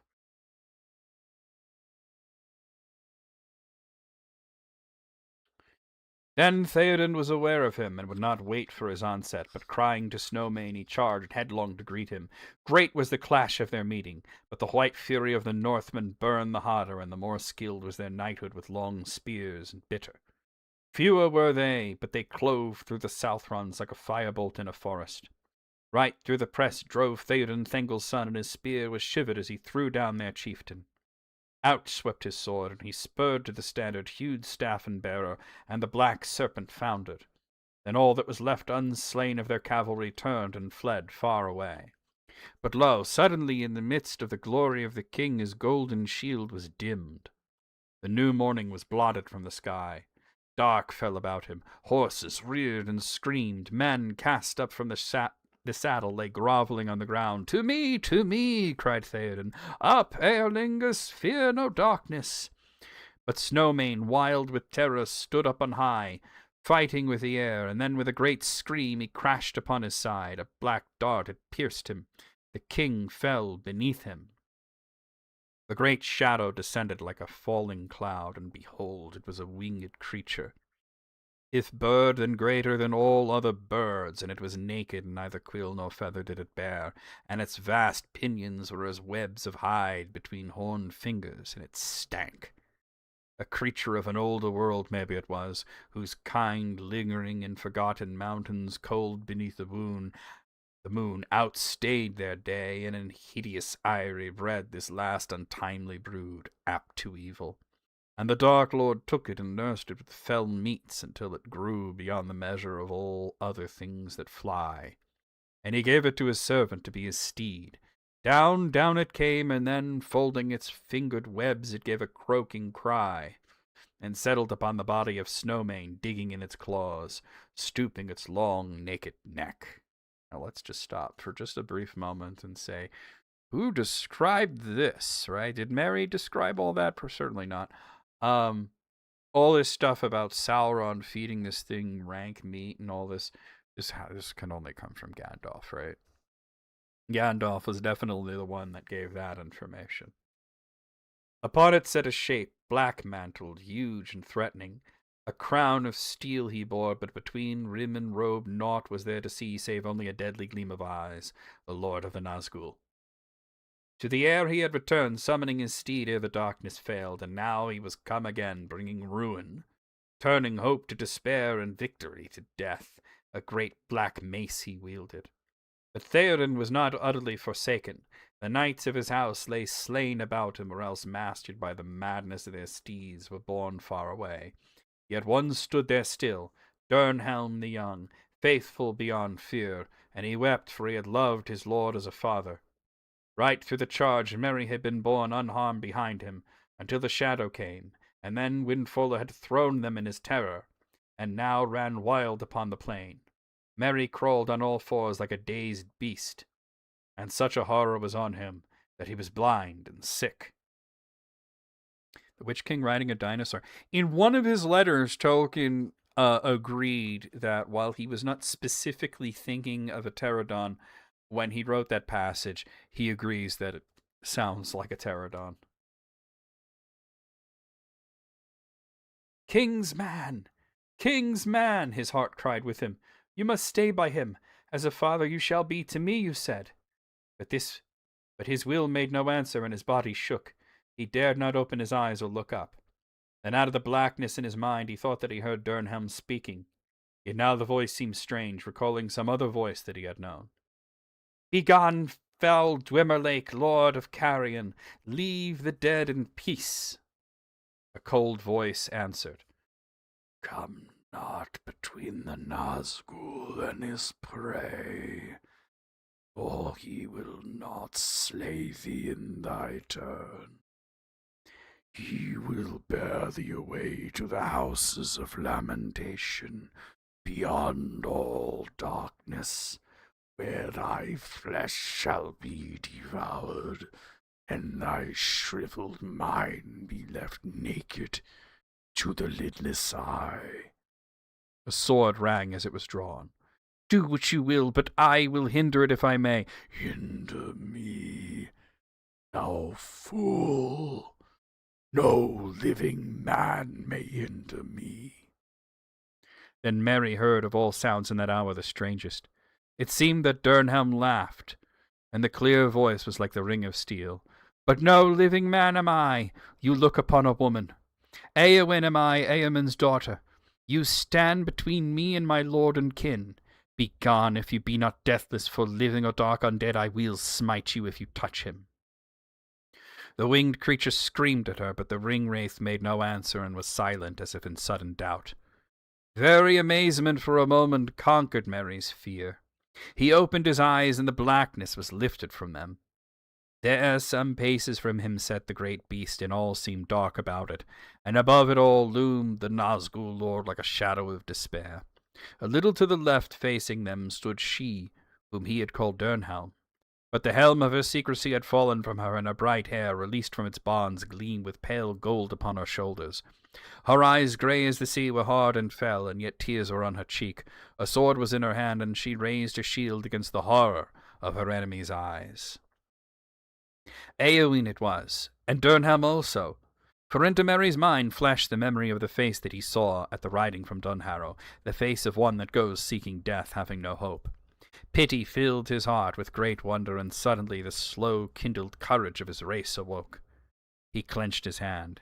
She should not die, so fair, so desperate. At least she should not die alone, unaided. The face of their enemy was not turned toward him, but still he hardly dared to move, dreading lest the deadly eye should fall upon him. Slowly he began to crawl aside, but the black captain, in doubt and malice, intent upon the woman before him, heeded him no more than a worm in the mud. Suddenly the great beast beat its hideous wings, and the wind upon them was foul. Again it leaped into the air, and then swiftly fell down upon Eowyn, shrieking, striking with beak and claw. Still she did not blench, maiden of the Rohirrim, child of kings, slender but as a steel blade, fair yet terrible. A swift stroke she dealt, skilled and deadly. The outstretched neck she clove asunder, and the hewn head fell like a stone. Backward she sprang as the huge shape crashed to ruin. Vast wings outspread crumpled on the earth. With its fall the shadow passed away. A light fell about her, and her hair shone in the sunrise. Out of the wreck rose the Black Rider, tall and threatening, towering above her. With a cry of hatred that stung the very ears like venom, he let fall his mace. Her shield was shivered in many pieces, and her arm was broken. She stumbled to her knees. He bent over like a cloud, and his eyes glittered. He raised his mace to kill. But suddenly he too stumbled forward with a cry of bitter pain, and his stroke went wide, driving into the ground. Merry's sword had stabbed him from behind, shearing through the black mantle, and passing up beyond the hauberk, he pierced the sinew behind the mighty knee. "Eowyn! Eowyn!" cried Merry, then tottering, struggling up. With her last strength she drove her sword between crown and mantle. As the great shoulders bowed before her, the sword broke, sparkling into many shards. The crown rolled away with a clang. Eowyn fell forward upon her fallen foe, but lo, the mantle and hauberk were empty. Shapeless they lay now upon the ground, torn and tumbled, and a cry went up into the shuddering air, and faded to a shrill wailing, passing with the wind. A voice, bodiless and thin, that died, and was swallowed up, and was never heard again in that age of this world. Okay. Let's talk about Eowyn here. You love how unimpressed Eowyn is by this over-the-top villain monologue. Well, you know, what's interesting is that there are only two characters, well, three really, that are able to stand in front of the Witch King in his full glory with the extra demonic force that had been afforded to him by his master, this fear aura, who did not cower and blanch, and they are Gandalf, Shadowfax, and Eowyn. Absolutely. I mean, a shield is going to do nothing against a mace. A shield is going to do nothing against a mace. But what's interesting was that in the movie, he didn't use a mace. And I think the reason that they didn't give the Witch King a mace was because Sauron had a mace. Sauron shouldn't have had a mace. Sauron's only weapon was his hands. He didn't need a weapon. He would just swat at you or grab you with his hands, and you were done, burned to cinders. But, they gave Sauron a mace because they wanted to make him into Morgoth, I guess. Morgoth was the one who used that kind of weapon, like a hammer, mace, very similar. Hammers are more blunt. Maces are pointy and sharp, and they're not as heavy as you'd think. They're cast iron, but they're hollow inside because you can swing them very quickly. And that point hits you. That's like a bullet. It's gonna completely wreck armor. It's gonna destroy your inside. Shields break. So I guess they wanted the Witch King to be a little different. So he had this large, unwieldy flail, and there's no way that any man is going to be able to. And remember that he is a man. That they tried to make him more goth than thou. Yeah.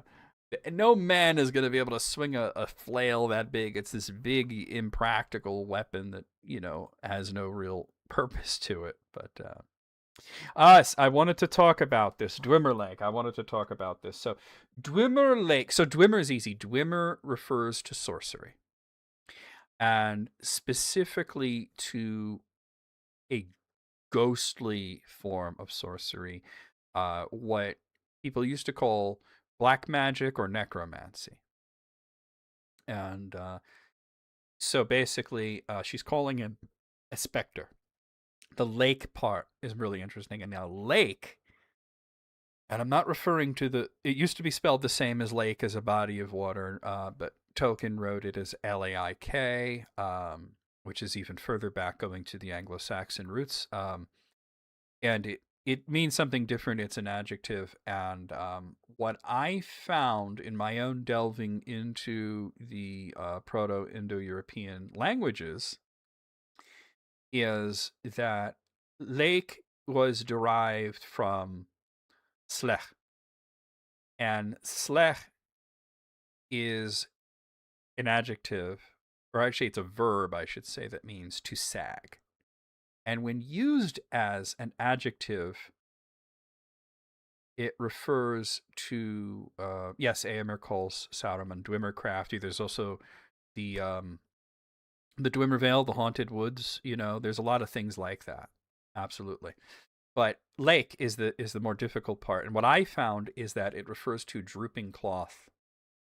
So when we hear that he's wearing a mantle, so she's calling him cloaked specter, but in her language, in the Rohingy's dialect, which is represented as Old English. So there you have it. Yeah, well, the Witch King isn't just humanish. He is a human. He is a man.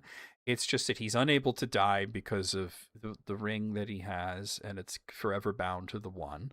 And of course, this killed him because what Mary used was an anti-ghost weapon, made him vulnerable. He gets stabbed in the face. He's gone. He's gone forever. Although Tolkien actually changed up who would kill him in the writing a lot before he came to the idea that it would be Eowyn.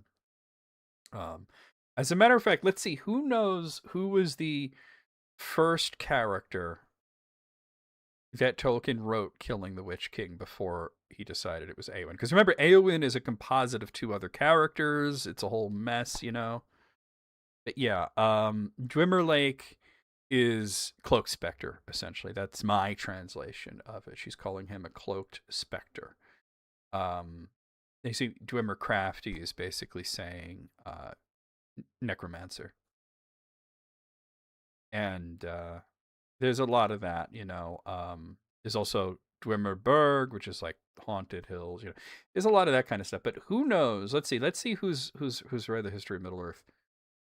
No, not Aragorn. No, not Aragorn. It's shocking when you hear it if you don't know it. Not Aragorn. Not Aragorn. I will give you a hint. It wasn't in this scene. It wasn't at the Battle of Pelennor Fields. It would have been later. He actually once wrote a scene where is it related to Dwemer Demon? I'm not. I know Dwemer. I know that as an Elder Scrolls word that means the deep elves. But that's as far as I know. Dwemer. I know that from Elder Scrolls. It means the deep elves. But Dwemer is a real world. It means a lot of things: ghostly, haunted, magical, black magic, necromantic. The gaffer kills him with taters. The fool of a Tukno. Okay, so he wrote two other death scenes. One was where actually it was after the ring got destroyed that the Witch King would show up at Sammath Naur, and Frodo would be like, "Yeah, the ring's in the fire," and then the Witch King would jump into the fire after the ring and perish that way. But when he decided that somebody was going to stab the Witch King from behind, it was actually going to be Sam. Sam was going to kill the Witch King. It was going to be at the Black Gate, and it was before he came up with the whole Mouth of Sauron thing, and it was going to be the Witch King that came out of the Black Gate, and that Sam would appear behind him and stab him in the back. The Dwem... Oh, now you're spelling it differently. Dwemer are zombies? Hold on, let me look into that. Dwemer... You spelled it differently that time. Well, no, it's two different people. See, I'm getting Elder Scrolls Dwemer. I'm not getting it spelled with an O like that.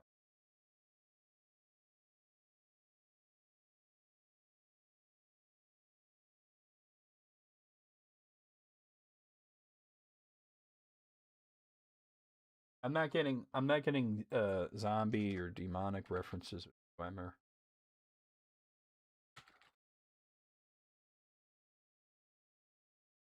Or are you referring to Elder Scrolls Online? You might be.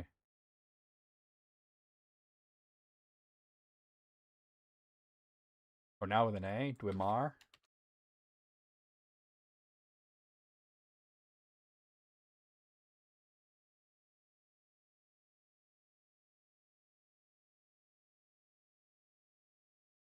I don't know. I'm not.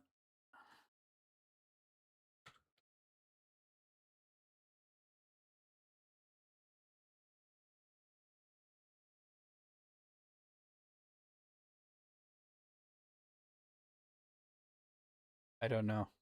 Like I said, Dwemer I know from Elder Scrolls. Dwemer is what we were talking about, like Dwemer Lake. You seem to remember it as a D&D monster. Okay, wait. Now we're on to something. Now we're on to something. All right, let's see. Dungeons and Dragons monsters. Draugr. Oh, hold on. Let me. That's not how you spell it, but I'll type it out here. It's spelled like that. Draugr. Draugr. Okay. I know what. Yeah. No. Okay. That's different. It is Norse. You're right. Draugr. So Draugr is basically a zombie, like you said. It's very common in Norse mythology and Norse folklore. Okay. All right, we got there. You guys were talking about the Draugr. All right, there we go. All right, we got there. It took a moment, but we got there. All right, let's continue. That was all very exciting, but let's continue. That was the end of the Witch King. Now, we talked about Dwemer Lake. I'm glad somebody asked me, because I was going to talk about it, and then I forgot, and somebody mentioned it, so thank you for that. And there stood Meriadoc the Hobbit in the midst of the slain, blinking like an owl in the daylight, for tears blinded him. And through a mist he looked on Eowyn's fair head as she lay and did not move. And he looked on the face of the king fallen in the midst of his glory, for Snowmane in his agony had rolled away from him again, yet he was the bane of his master. Then Merry stooped and lifted his hand to kiss it, and lo, Theoden opened his eyes, and they were clear, and he spoke in a quiet voice, though laboured. Farewell, Master Holbitla, he said. My body is broken. I go now to my fathers, and even in their mighty company I shall not now be ashamed. I felled the black serpent, a grim morn and a glad day and a golden sunset. Merry could not speak, but wept anew. Forgive me, Lord, he said, at last, if I broke your command, and you have done no more in your service than to weep at our parting. The old king smiled. Grieve not, it is forgiven. Great heart will not be denied. Live now in blessedness, and when you sit in peace with your pipe, think of me. For never now shall I sit with you in Meduseld as I promised, or listen to your herb lore. He closed his eyes, and Merry bowed beside him. Presently he spoke again. There is Eomer. For my eyes darken, and I would see him ere I go. He must be king after me, and I would send word to Eowyn. She would not have me leave her, and now I shall not see her again, dearer than daughter. Lord, began Merry brokenly. She is... But at that moment there was a great clamour, and all about them horns and trumpets were blowing. Merry looked around. He had forgotten the war, and all the world beside, and many hours it seemed since the king rode to his fall, though in truth it was only a little while. But now he saw that they were in great danger of being caught in the midst of the great battle that would soon be joined.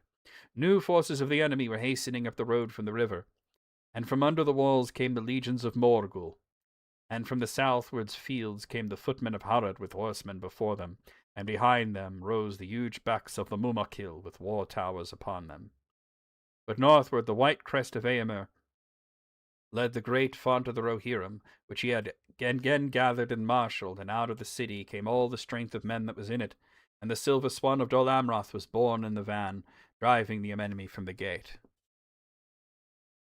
Trying to make us cry tonight. It's tough not to, right? It's tough not to. This is a very emotional section.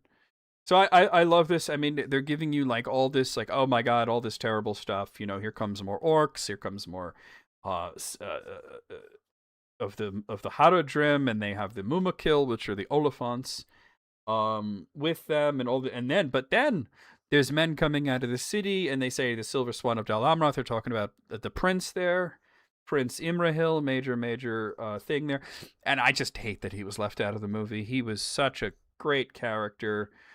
Saved Faramir's life, always coming in at the last moment, you know. They gave his part to Gandalf there. For a moment, the thought flitted through Merry's mind. Where is Gandalf? Is he not here? Could he not have saved the king and Éowyn? But thereupon Éomer rode up in haste, and with him came the knights of the household that still lived and now mastered their horses. They looked in wonder at the carcass of the fell beast that lay there, and their steeds would not go near. But Éomer leapt from the saddle, and grief and dismay fell upon him as he came to the king's side and stood there in silence.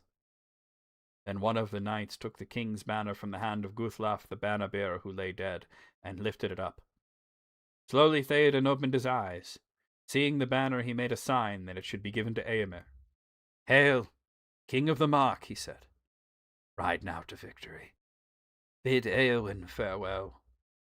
And so he died, and knew not that Éowyn lay near him.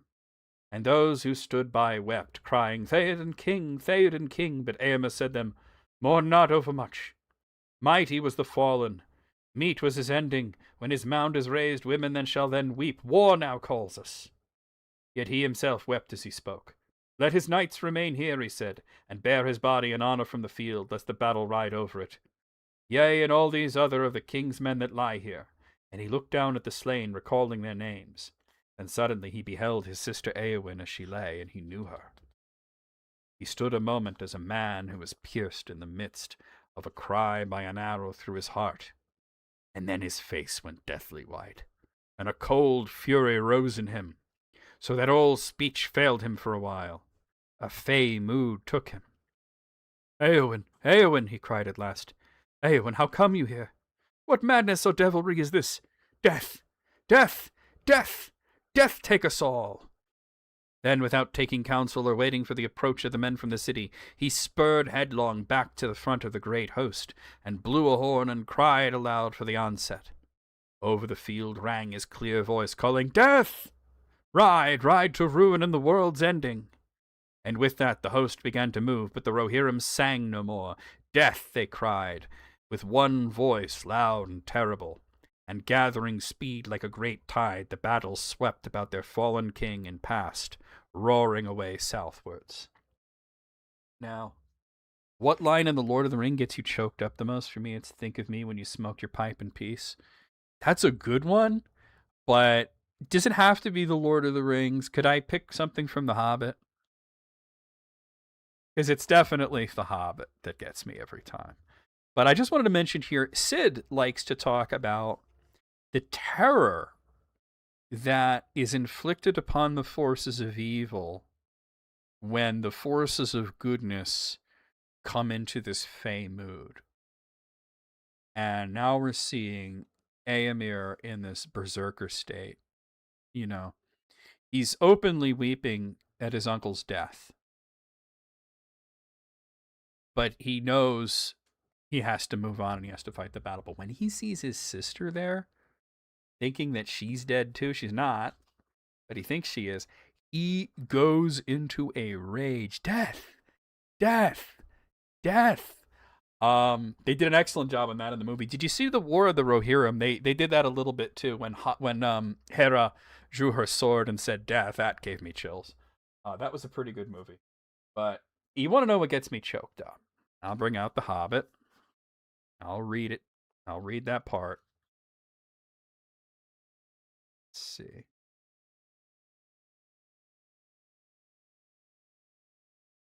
Carl Urban did a great job playing Éomer. He's not who I would cast personally as Éomer, but he did a good job. He would have been better as like maybe a different character, right? He could have played Imrahil. All right. Let's see, where is it? Oh, I skipped it. Here it is.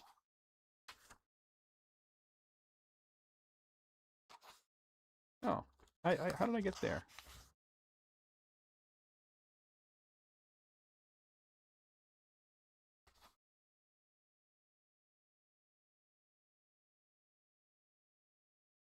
This is the part right here. Farewell, good thief. I go now to the halls of waiting to sit beside my fathers until the world is renewed. Since I leave now all gold and silver and go where it is of little worth, I wish to part in friendship from you, and I would take back my words and deeds at the gate. Bilbo knelt on one knee, filled with sorrow. Farewell, King under the mountain, he said. This is a bitter adventure if it must end so, and not a mountain of gold can amend it, yet I am glad that I have shared in your perils. That has been more than any Baggins deserves. No, said Thorin. There is more in you of good than you know, child of the kindly West. Some courage and some wisdom blended in measure. If more of us valued food and cheer and song above hoarded gold, it would be a merrier world. But sad or merry, I must leave it now. Farewell. So, yeah, that's the part that gets me. If more people were like Bilbo, the world would be happy, but it doesn't matter because he's dying.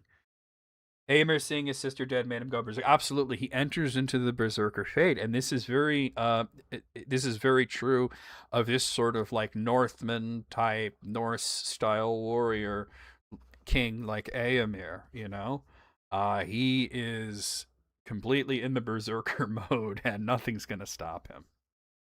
All right, let's continue here. And still Merrydick the hobbit stood there blinking through his tears, and no one spoke to him. Indeed, none seemed to heed him. He brushed away the tears, stooping to pick up the green shield that Eowyn had given him, and he slung it at his back. Then he looked for his sword that he had let fall, for even as he struck the blow his arm was numbed, and now he could only use his left hand. And behold, there lay his weapon, but the blade was smoking like a dry branch that has been thrust in a fire. And as he watched it, it writhed and withered and was consumed. So passed the sword of the Barrow Downs, work of Westerness. But glad would he have been to know its fate, who wrought it slowly long ago in the North Kingdom, when the Dunedain were young, and chief among their foes was the dread realm of Angmar and its sorcerer king. No other blade, not through mightier hands had wielded it, would have dealt that foe a wound so bitter, cleaving the undead flesh, breaking the spell that knit his unseen sinews to his will.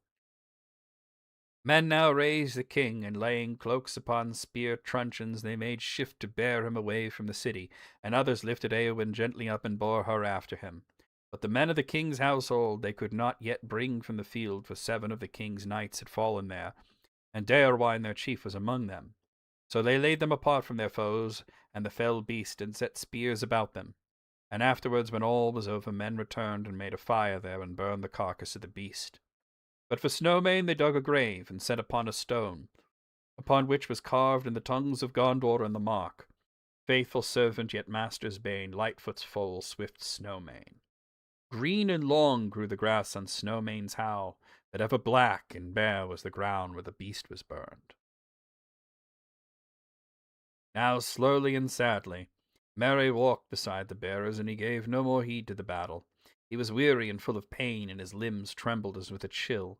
A great rain came out of the sea, and it seemed that all things wept for Theoden and Eowyn, quenching the fires in the city with great tears. It was through a mist that presently he saw the van of men of Gondor approaching. Imrahil, prince of Dol Amroth, rode up and drew rein before them. "What burden do you bear, men of Rohan?" he cried. "Theoden king," they answered. "He is dead. But Eomer king now rides in the battle, he with the white crest in the wind." Then the prince went from his horse, and knelt by the bier in honour of the king in his great onset, and he wept. And rising, he looked on Eowyn and was amazed. "Surely here is a woman," he said. "Have even the women of the Rohirrim come to warn our need?" "Nay, only one," they answered. "The Lady Eowyn, she is sister of Eomer, and we knew naught of her riding until this hour, and greatly we rue it."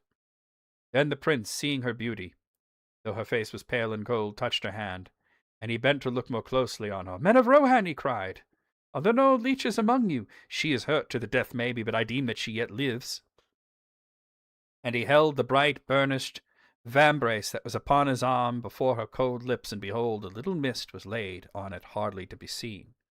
Haste now is needed, he said, and he sent one riding back swiftly to the city to bring aid. But he, bowing low to the fallen, bade them farewell, and mounting rode away to battle. So I love the sort of like parallel of the assumption that Faramir had died and Pippin being the one to realize that he was still alive, and the assumption that Eowyn had died, and in this case, Imrahil being the one to see, no, she's alive. She might be dying, but she is not dead, and that she can be saved. So we see that sort of thing twice in a row where people really aren't checking to see if somebody's actually dead. And then, of course, in their grief, it's understandable. What's also interesting is that there is a good connection between the Prince Imrahil and the House of Aerl, because Imrahil, we don't get a lot of information about his family, but he had a sister that named Finduilas, who was actually married to Denethor, but also he has a daughter, and that daughter is going to marry Eomer. Eomer's wife is going to be Imrahil's daughter. She's obviously not in this book because she would have been taken. She would be back in Dol Amroth, actually. He wouldn't have brought her with him, but that's going to happen at some point. So it's interesting to see the connection that of Dol Amroth, and of course that's going back to Imrazor and all the way back to the Lords of Adunia in Numenor, and the connection to the House of Anarion, which is a loose connection to Aragorn, but also the connection to the Northmen. You know, so and we see these sort of these marriages and these connections happen, and how everybody remembers, who was important to them. You know, now somebody mentioned a little while ago, that was actually Walton. Walton said, what is the line in The Lord of the Rings that gets you choked up? For me, it's think of me when you smoke your pipe in peace. And of course, Merry almost completely gives up smoking because of the death of his friend Theoden, and it's Aragorn who tells him, think of him when you smoke, But what's really cool is we talked about this on the most recent episode of the Council of Tolkien, where my section was about the role of friendship in The Lord of the Rings. And I challenged Matt and Sid and all of the chat to come up with great friendships that are not the very well-known ones, not Gimli and Legolas, everybody knows about that. Not Frodo and Sam, everybody knows about that. But let's talk about some of the more unusual ones like Frodo and Gimli. And the chat came up with some really great ones. Matt and Sid both came up with some really great ones. And one of my examples was also Faramir and Pippin are really close. Pippin names his son Faramir, you know. Not to be confused with J.R.R. Tolkien. That would be a whole different book. The Hobbits is a jam band concert. Oh no. Different kind of pipeweed. All right, let's continue here. And now the fighting waxed furious in the fields of the Pelennor, and the din of arms rose upon high, and the crying of men and the neighing of horses. Horns were blown and trumpets were braying, and the Mumakil were bellowing as they were goaded to war. Under the south walls of the city, the footmen of Gondor now drove against the legions of Morgul that was still gathered there in strength. But the horsemen rode eastward to the succour of Eomer, Hurin the Tall, Warden of the Keys, and the Lord of Lasanach, the Hirluin of the Green Hills, and Prince Imrahil the Fair, with his knights all about him. Not too soon came their aid to the Rohirrim, for fortune had turned against Eomer, and his fury had betrayed him. The great wrath of his onset had utterly overthrown the front of his enemies, and great wedges of riders had passed clear through the ranks of the Southrons, discomfiting their horsemen and riding their footmen to ruin. But whenever the Mumakil came, their horses would not go, but blenched and swerved away, and the great monsters were unfought, and stood like towers of defence, and the Haradrim rallied about them. And if the Rohirrim at their onset were thrice outmatched by the Haradrim alone, soon the case became worse, for new strength came now streaming to the field out of Osgiliath. There they had been mustered for the sack of the city in the rape of Gondor, waiting on the call of their captain. He now was destroyed, but Gothmog, the lieutenant of Morgul, had flung them into the fray, Easterlings with axes and Varyags of Khand. I mentioned the Varyags earlier. Those are mercenaries from Khand. Southrons in scarlet, and out of Farharad black men like half-trolls with white eyes and red tongues. Some now hastened up behind the Rohirrim, others held westward to hold off the forces of Gondor and prevent their joining with Rohan. It was even as this day began to turn against Gondor, and their hope wavered, that a new cry went up in the city. It being then mid-morning, and a great wind blowing, and the rain flying north, and the sun shining. In that clear air, watchmen on the wall saw afar after new sight of fear, and their last hope left them. For Anduin from the bend at the Harlon so flowed that from the city men could look down it lengthwise for some leagues, and the far-sighted could see any ships that approached. And looking thither they cried in dismay, for black against the glittering stream they beheld a fleet borne up on the wind, Dromons, and ships of great draught with many oars and with black sails bellying in the breeze. "The corsairs of Umbar," men shouted. "The corsairs of Umbar, look! The corsairs of Umbar are coming!" So Belfalis is taken, and the Ether and Lebanon is gone. The corsairs are upon us. It is the last stroke of doom. God. Good one, wasted quick ranger. And some without order, for none could be found to command them in the city, ran to the bells and tolled the alarm, and some blew the trumpets sounding the retreat. "Back to the walls," they cried, "back to the walls. Come back to the city before all are overwhelmed." But the wind that sped the ships blew their clamour away. The Rohirrim indeed had no need of news or alarm. All too well they could see for themselves the black sails. For Eomer was now scarcely a mile from the Harland, and the great press of his first foes was between him and the haven there, while new foes came swirling behind, cutting him off from the prince. Now he looked to the river, and hope died in his heart, and the wind that he had blessed he now called accursed. But the hosts of Mordor were enheartened, and filled with a new lust and fury that came yelling to the onset. Stern now was Eomer's mood, and his mind clear again. He let blow the horns to rally all men to his banner that could come thither, for he thought to make a great shield wall at the last, and stand and fight there on foot till all fell, and do deeds of song on the fields of Pelennor, though no man should be left in the west to remember the last king of the Mark. So he rode to a green hillock, there set his banner, and the white horse ran rippling in the wind. Out of doubt, out of dark, to the day's rising, I came singing in the sun, sword unsheathing. To hope's end I rode, and to heart's breaking, now for wrath, now for ruin, and a red nightfall. These staves he spoke, yet he laughed as he said them, for once more lust of battle was on him, and he was still unscathed, and he was young, and he was king, the lord of a fell people, and lo, even as he laughed despair, he looked out again upon the black ships, and he lifted up his sword to defy them. And then wonder took him, and a great joy, and he cast his sword up in the sunlight, and sang as he caught it.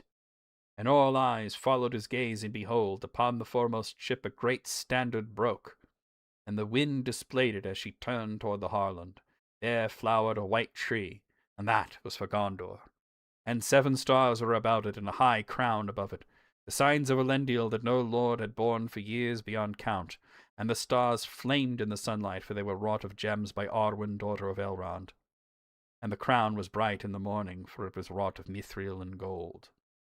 Thus came Aragorn, son of Arathorn, Elisari sealed his heir out of the paths of the dead, borne upon a wind from the sea to the kingdom of Gondor.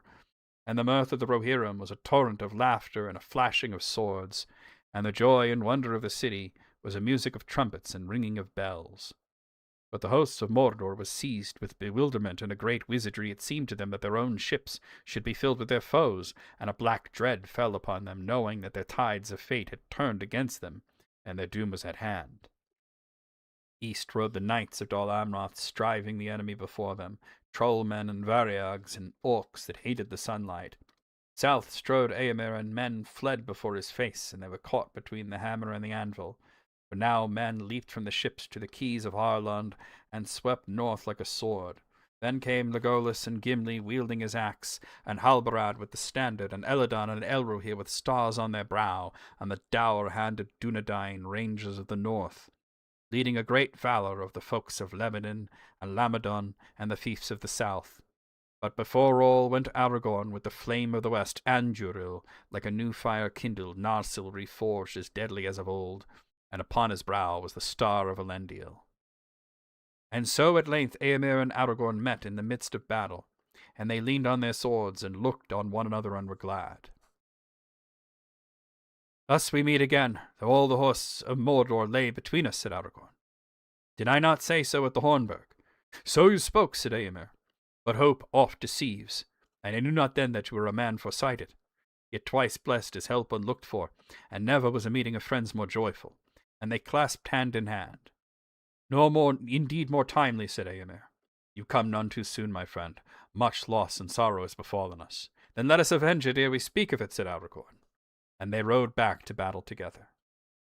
Hard fighting and long labour they had still, for the Southrons were bold men and grim and fierce in despair, and the Easterlings were strong and war-hardened and asked for no quarter.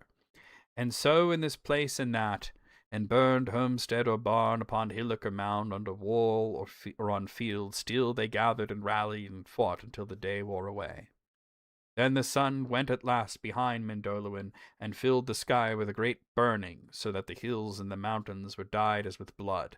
Fire glowed in the river, and the grass of the Pelennor lay red in the nightfall. And in the hour of great battle the field of Gondor was over, and not one living foe was left within the circuit of the Rammas. All was slain save those who fled to die or to drown in the red foam of the river. Few ever came eastward to Morgul or Mordor, and to the land of the Haradrim came only a tale from far off, a rumour of the wrath and terror of Gondor.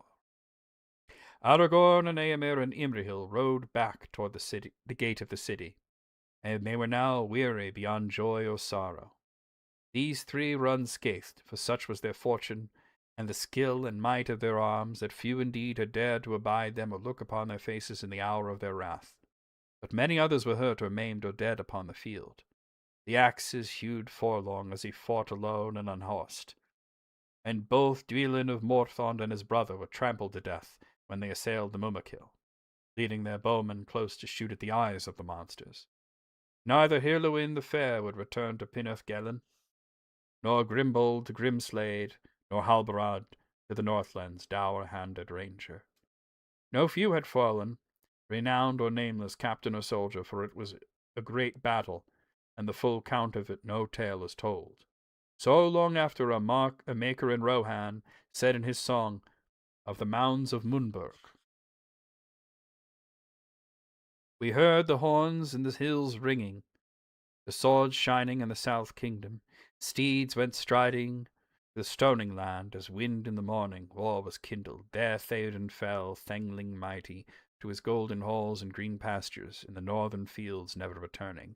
High lord of the host, Harding and Guthlaf, Dinir and Daerwine, doughty Grimbold, Irfara and Herebrand, Horn and Fastred, fought and fell there in a far country.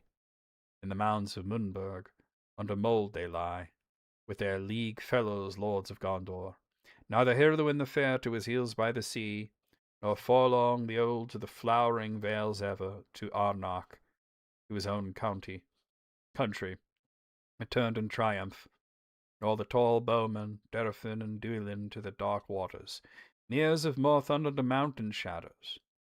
Death in the morning and at day's ending, lords, look and lowly. Long now they sleep, under grass in Gondor by the green river, grey now as tears gleaming silver. Red then it rolled roaring water, foam dyed with blood, flamed at sunset. As beacons, mountains burned in evening. Red fell the dew in Rammas Echor. And that's that chapter. I just to mention in that song, they mentioned, and I talked about this earlier when we were talking about the origin of the term Middle-earth. And of course, it's not something that Tolkien made up. It is derived from Midgard. But if we see here, I mentioned that in Sir Gawain and the Green Knight, he translated the word mold as Middle Earth. And here we have it's mentioning sleep below the mold, below the land, underground. The stars on this flag actually shone. Well, I mean, it makes sense that they would shine, because if you follow what's happening, the sun is setting, so you're getting that gleam that's going directly onto the standard, and it's catching them just right, you know. You're sick as hell, having trouble breathing, you're going to sleep like a baby to this. Oh, I'm glad to hear that you're able to sleep, and Olives, and I hope you come out of your illness very soon. We're done reading for the day, but we're going to talk about some of this stuff there. Variag is a synonym for Variagian Viking conquerors, traders, and settlers, mostly from present-day Sweden. That is true, although in this case he's using a different. It's not the exact same thing, but he's using it. The Variags of Khand, sort of calling them mercenary, in a way, and the word Variag is synonymous as well with mercenary, so it actually makes sense, you know. But in this case, you know, they are people that live in Khand, which is a land to the southeast of Mordor, that are paid mercenaries. That they're there. Let's see. He threw some shade at the Rohirrim there, a little bit, yeah, a little bit. But yeah. About, you know, I if you notice though, the Battle of Pelennor Fields is a lot like a lot of his other battles, where it's all set up, but then once it seems we know what side is going to win, it's sort of like, oh, and then, you know, the battle happens, you know, and nobody really knows the full account of it, you know. And it seems, you know, that like Tolkien very rarely describes the entirety of a battle from beginning to end. The only battle that he really described in detail from beginning to end was Helm's Deep. Like the War of Wrath, I read you that section there. That war lasted 40 years. It's a page in the Silmarillion. So it's like one of those things. The close second would be like the Battle of Five Armies. There was a lot of description of everything that was happening there, but then Bilbo gets knocked out. He loses consciousness, and therefore he, you know, Gandalf has to sort of fill him in afterwards and everything that happened at the Battle of Five Armies. So there you have it, you know. I need to drink some water. I'm really parched after all that. But yeah, the standard is really interesting. Now the stars, somebody mentioned the stars. They did shine. In the sort of the sunset there. Now, but what's interesting is the idea of 7 stars is something that is so ubiquitous that you see it in every single culture in Middle Earth. They all have this whole 7 stars thing. And for men, it absolutely is an allusion to Numenor. But what's really interesting is that, you know, it's the mark of the faithful, right?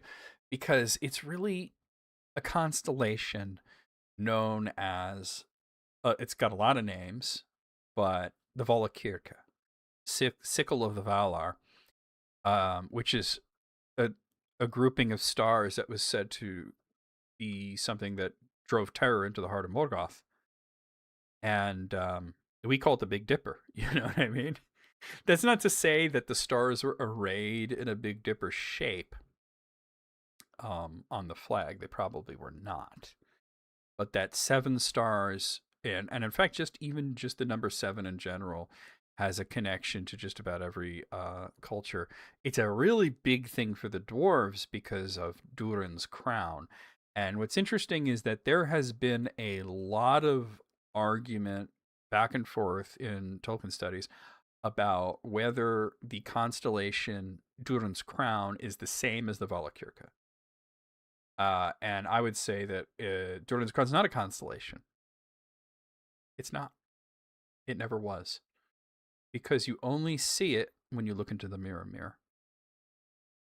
It's in the reflection. It's not in the sky. So what is it? Frodo actually told us what it was. It was stones in the mirror that lit up as a sign. Um, so, and it would only happen at specific points in history. And it was said that Durin the Deathless discovered the mirror, and he looked into it, and he saw what looked like a reflection of stars were actually stones in the water that glowed and made it look like he had a crown above him. And this was what led him to the discovery of Khazad-dûm. The square part of the dipper would have made Durin's crown look like a ball cap. That's true. That's true. But I mean, like we see, like I mean, like okay. The thing about like the Big Dipper is that most people today, including myself when I was growing up here, and I'm like, what the heck is a dipper? And then it would be explained to me, you know, like a big square ladle that you would use for water here. You know, that's what a dipper was. To modern people, we don't really use dippers all that much, so it's not that relevant.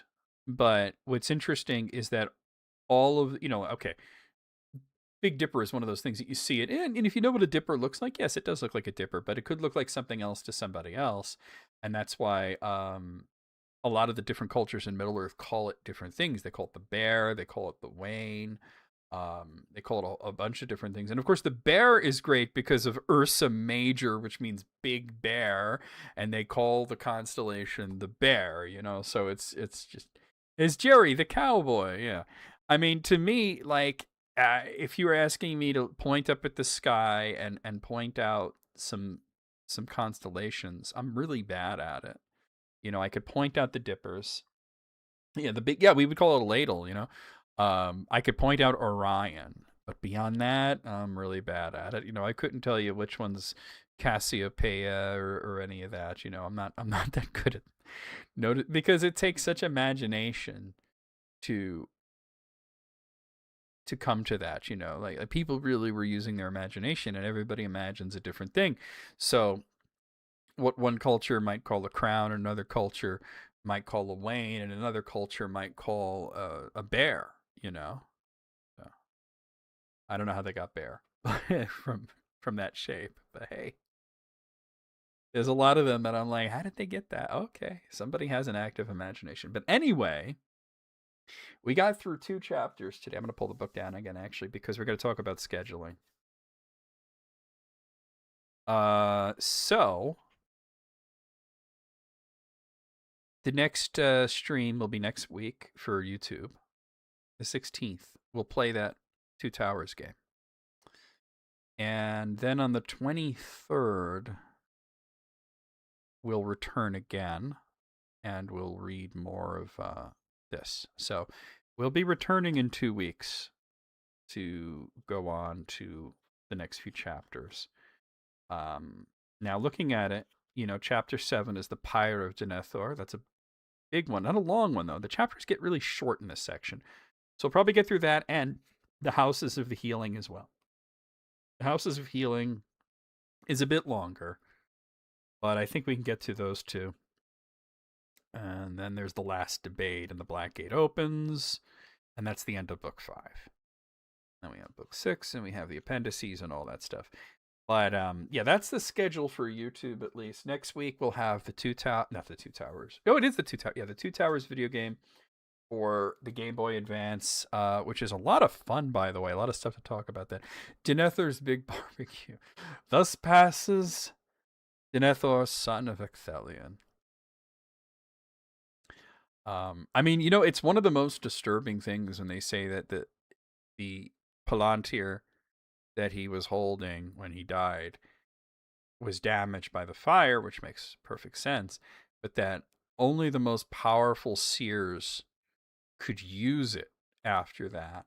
And most people, all they saw was his burning hands. They looked into it. It was just a horrifying thought of him burning himself to death like that.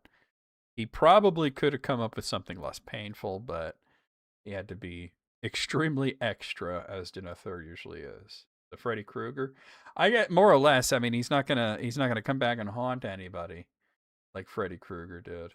But yeah, Yeah. Can you imagine didn't John Noble as Freddy Krueger? You know, John Noble who played Denethor in the movie. All right, let's talk about. Okay, so that was the schedule for YouTube. For Twitch, you guys know I'll be live tomorrow afternoon, and I'll be playing Dragon Quest VII. And you guys pretty much know the schedule. Gray, are you still there? Is Gray there? I want to see if Gray's still around. I'll get him his game. Otherwise, we could wait till tomorrow afternoon. Speak up and stream if you're there, Gray. Well, actually, I don't see him on the viewer list, so I don't think he's there. So I will spin the wheel. Gray is owed a free Steam game because it's a promotion that I run, and it's also run on YouTube, by the way. If anybody joins as a member during a stream or gift a membership to somebody else, you get a free game, a free Steam game, and I got some really good stuff on there. It's one of the creepiest images.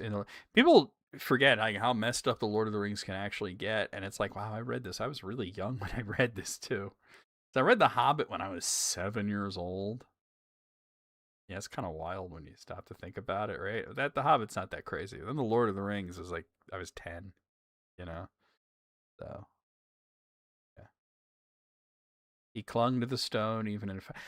I get the feeling though that he wanted to take the Palantir with him. Not that he was so possessive over it, but that he knew on some level that that rock was his ruin, and that he didn't want anybody else to use it and possibly fall into despair the way that he had.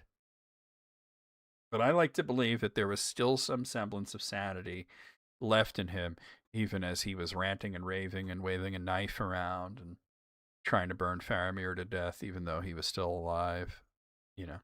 Anyway, guys, yeah, if you're watching on YouTube, the live is going to end. Thank you for everybody coming by. Thank you for the great chats. It was a lot of fun with you guys today. If you're watching on Twitch, you saw the Rankin Bass Hobbit when you were 7. It was a little bit later for me because I had to catch it on TV, But if you're watching on Twitch, of course, we're going to raid somebody. Let me get my YouTube chat moved over so I don't miss any. Thorin's death scene is pretty harsh for a children's story. Well, I mean, but the thing is, he's still passing away quietly in bed. I mean, it's definitely weepy, but you don't actually see him, get clobbered like that in the book. But what stuck with me with The Hobbit was the spiders in Mirkwood. That was the part that I was like, whoa, man, All right, guys. So for those of you on Twitch, let's find somebody to raid. For those of you on YouTube, I say my Gavanen Melone. Who are we gonna raid? Shiny Mary's playing Xenoblade, but she's a little bit ahead of me, and I don't want spoilers. I think I'm going to raid. Let's raid Frogs. Oh, because he's doing a chatting stream. We were doing not chatting. We were chatting, but we were doing talk shows and podcast streams. Let's do that. We're gonna be rating Frogs Cure Cancer, and we're gonna make our raid call. Death, death, death. To ruin, to the world's end. Fourth Aerlingas. Gonna be our raid call. This spell check does not like Aerlingus. All right, guys. For those of you on Twitch, copy that, paste it as we head into Frog's stream. He is just chatting right now. For those of you on YouTube, good night and good luck. I will see you guys next week for video game, and in 2 weeks for more reading. Away we go.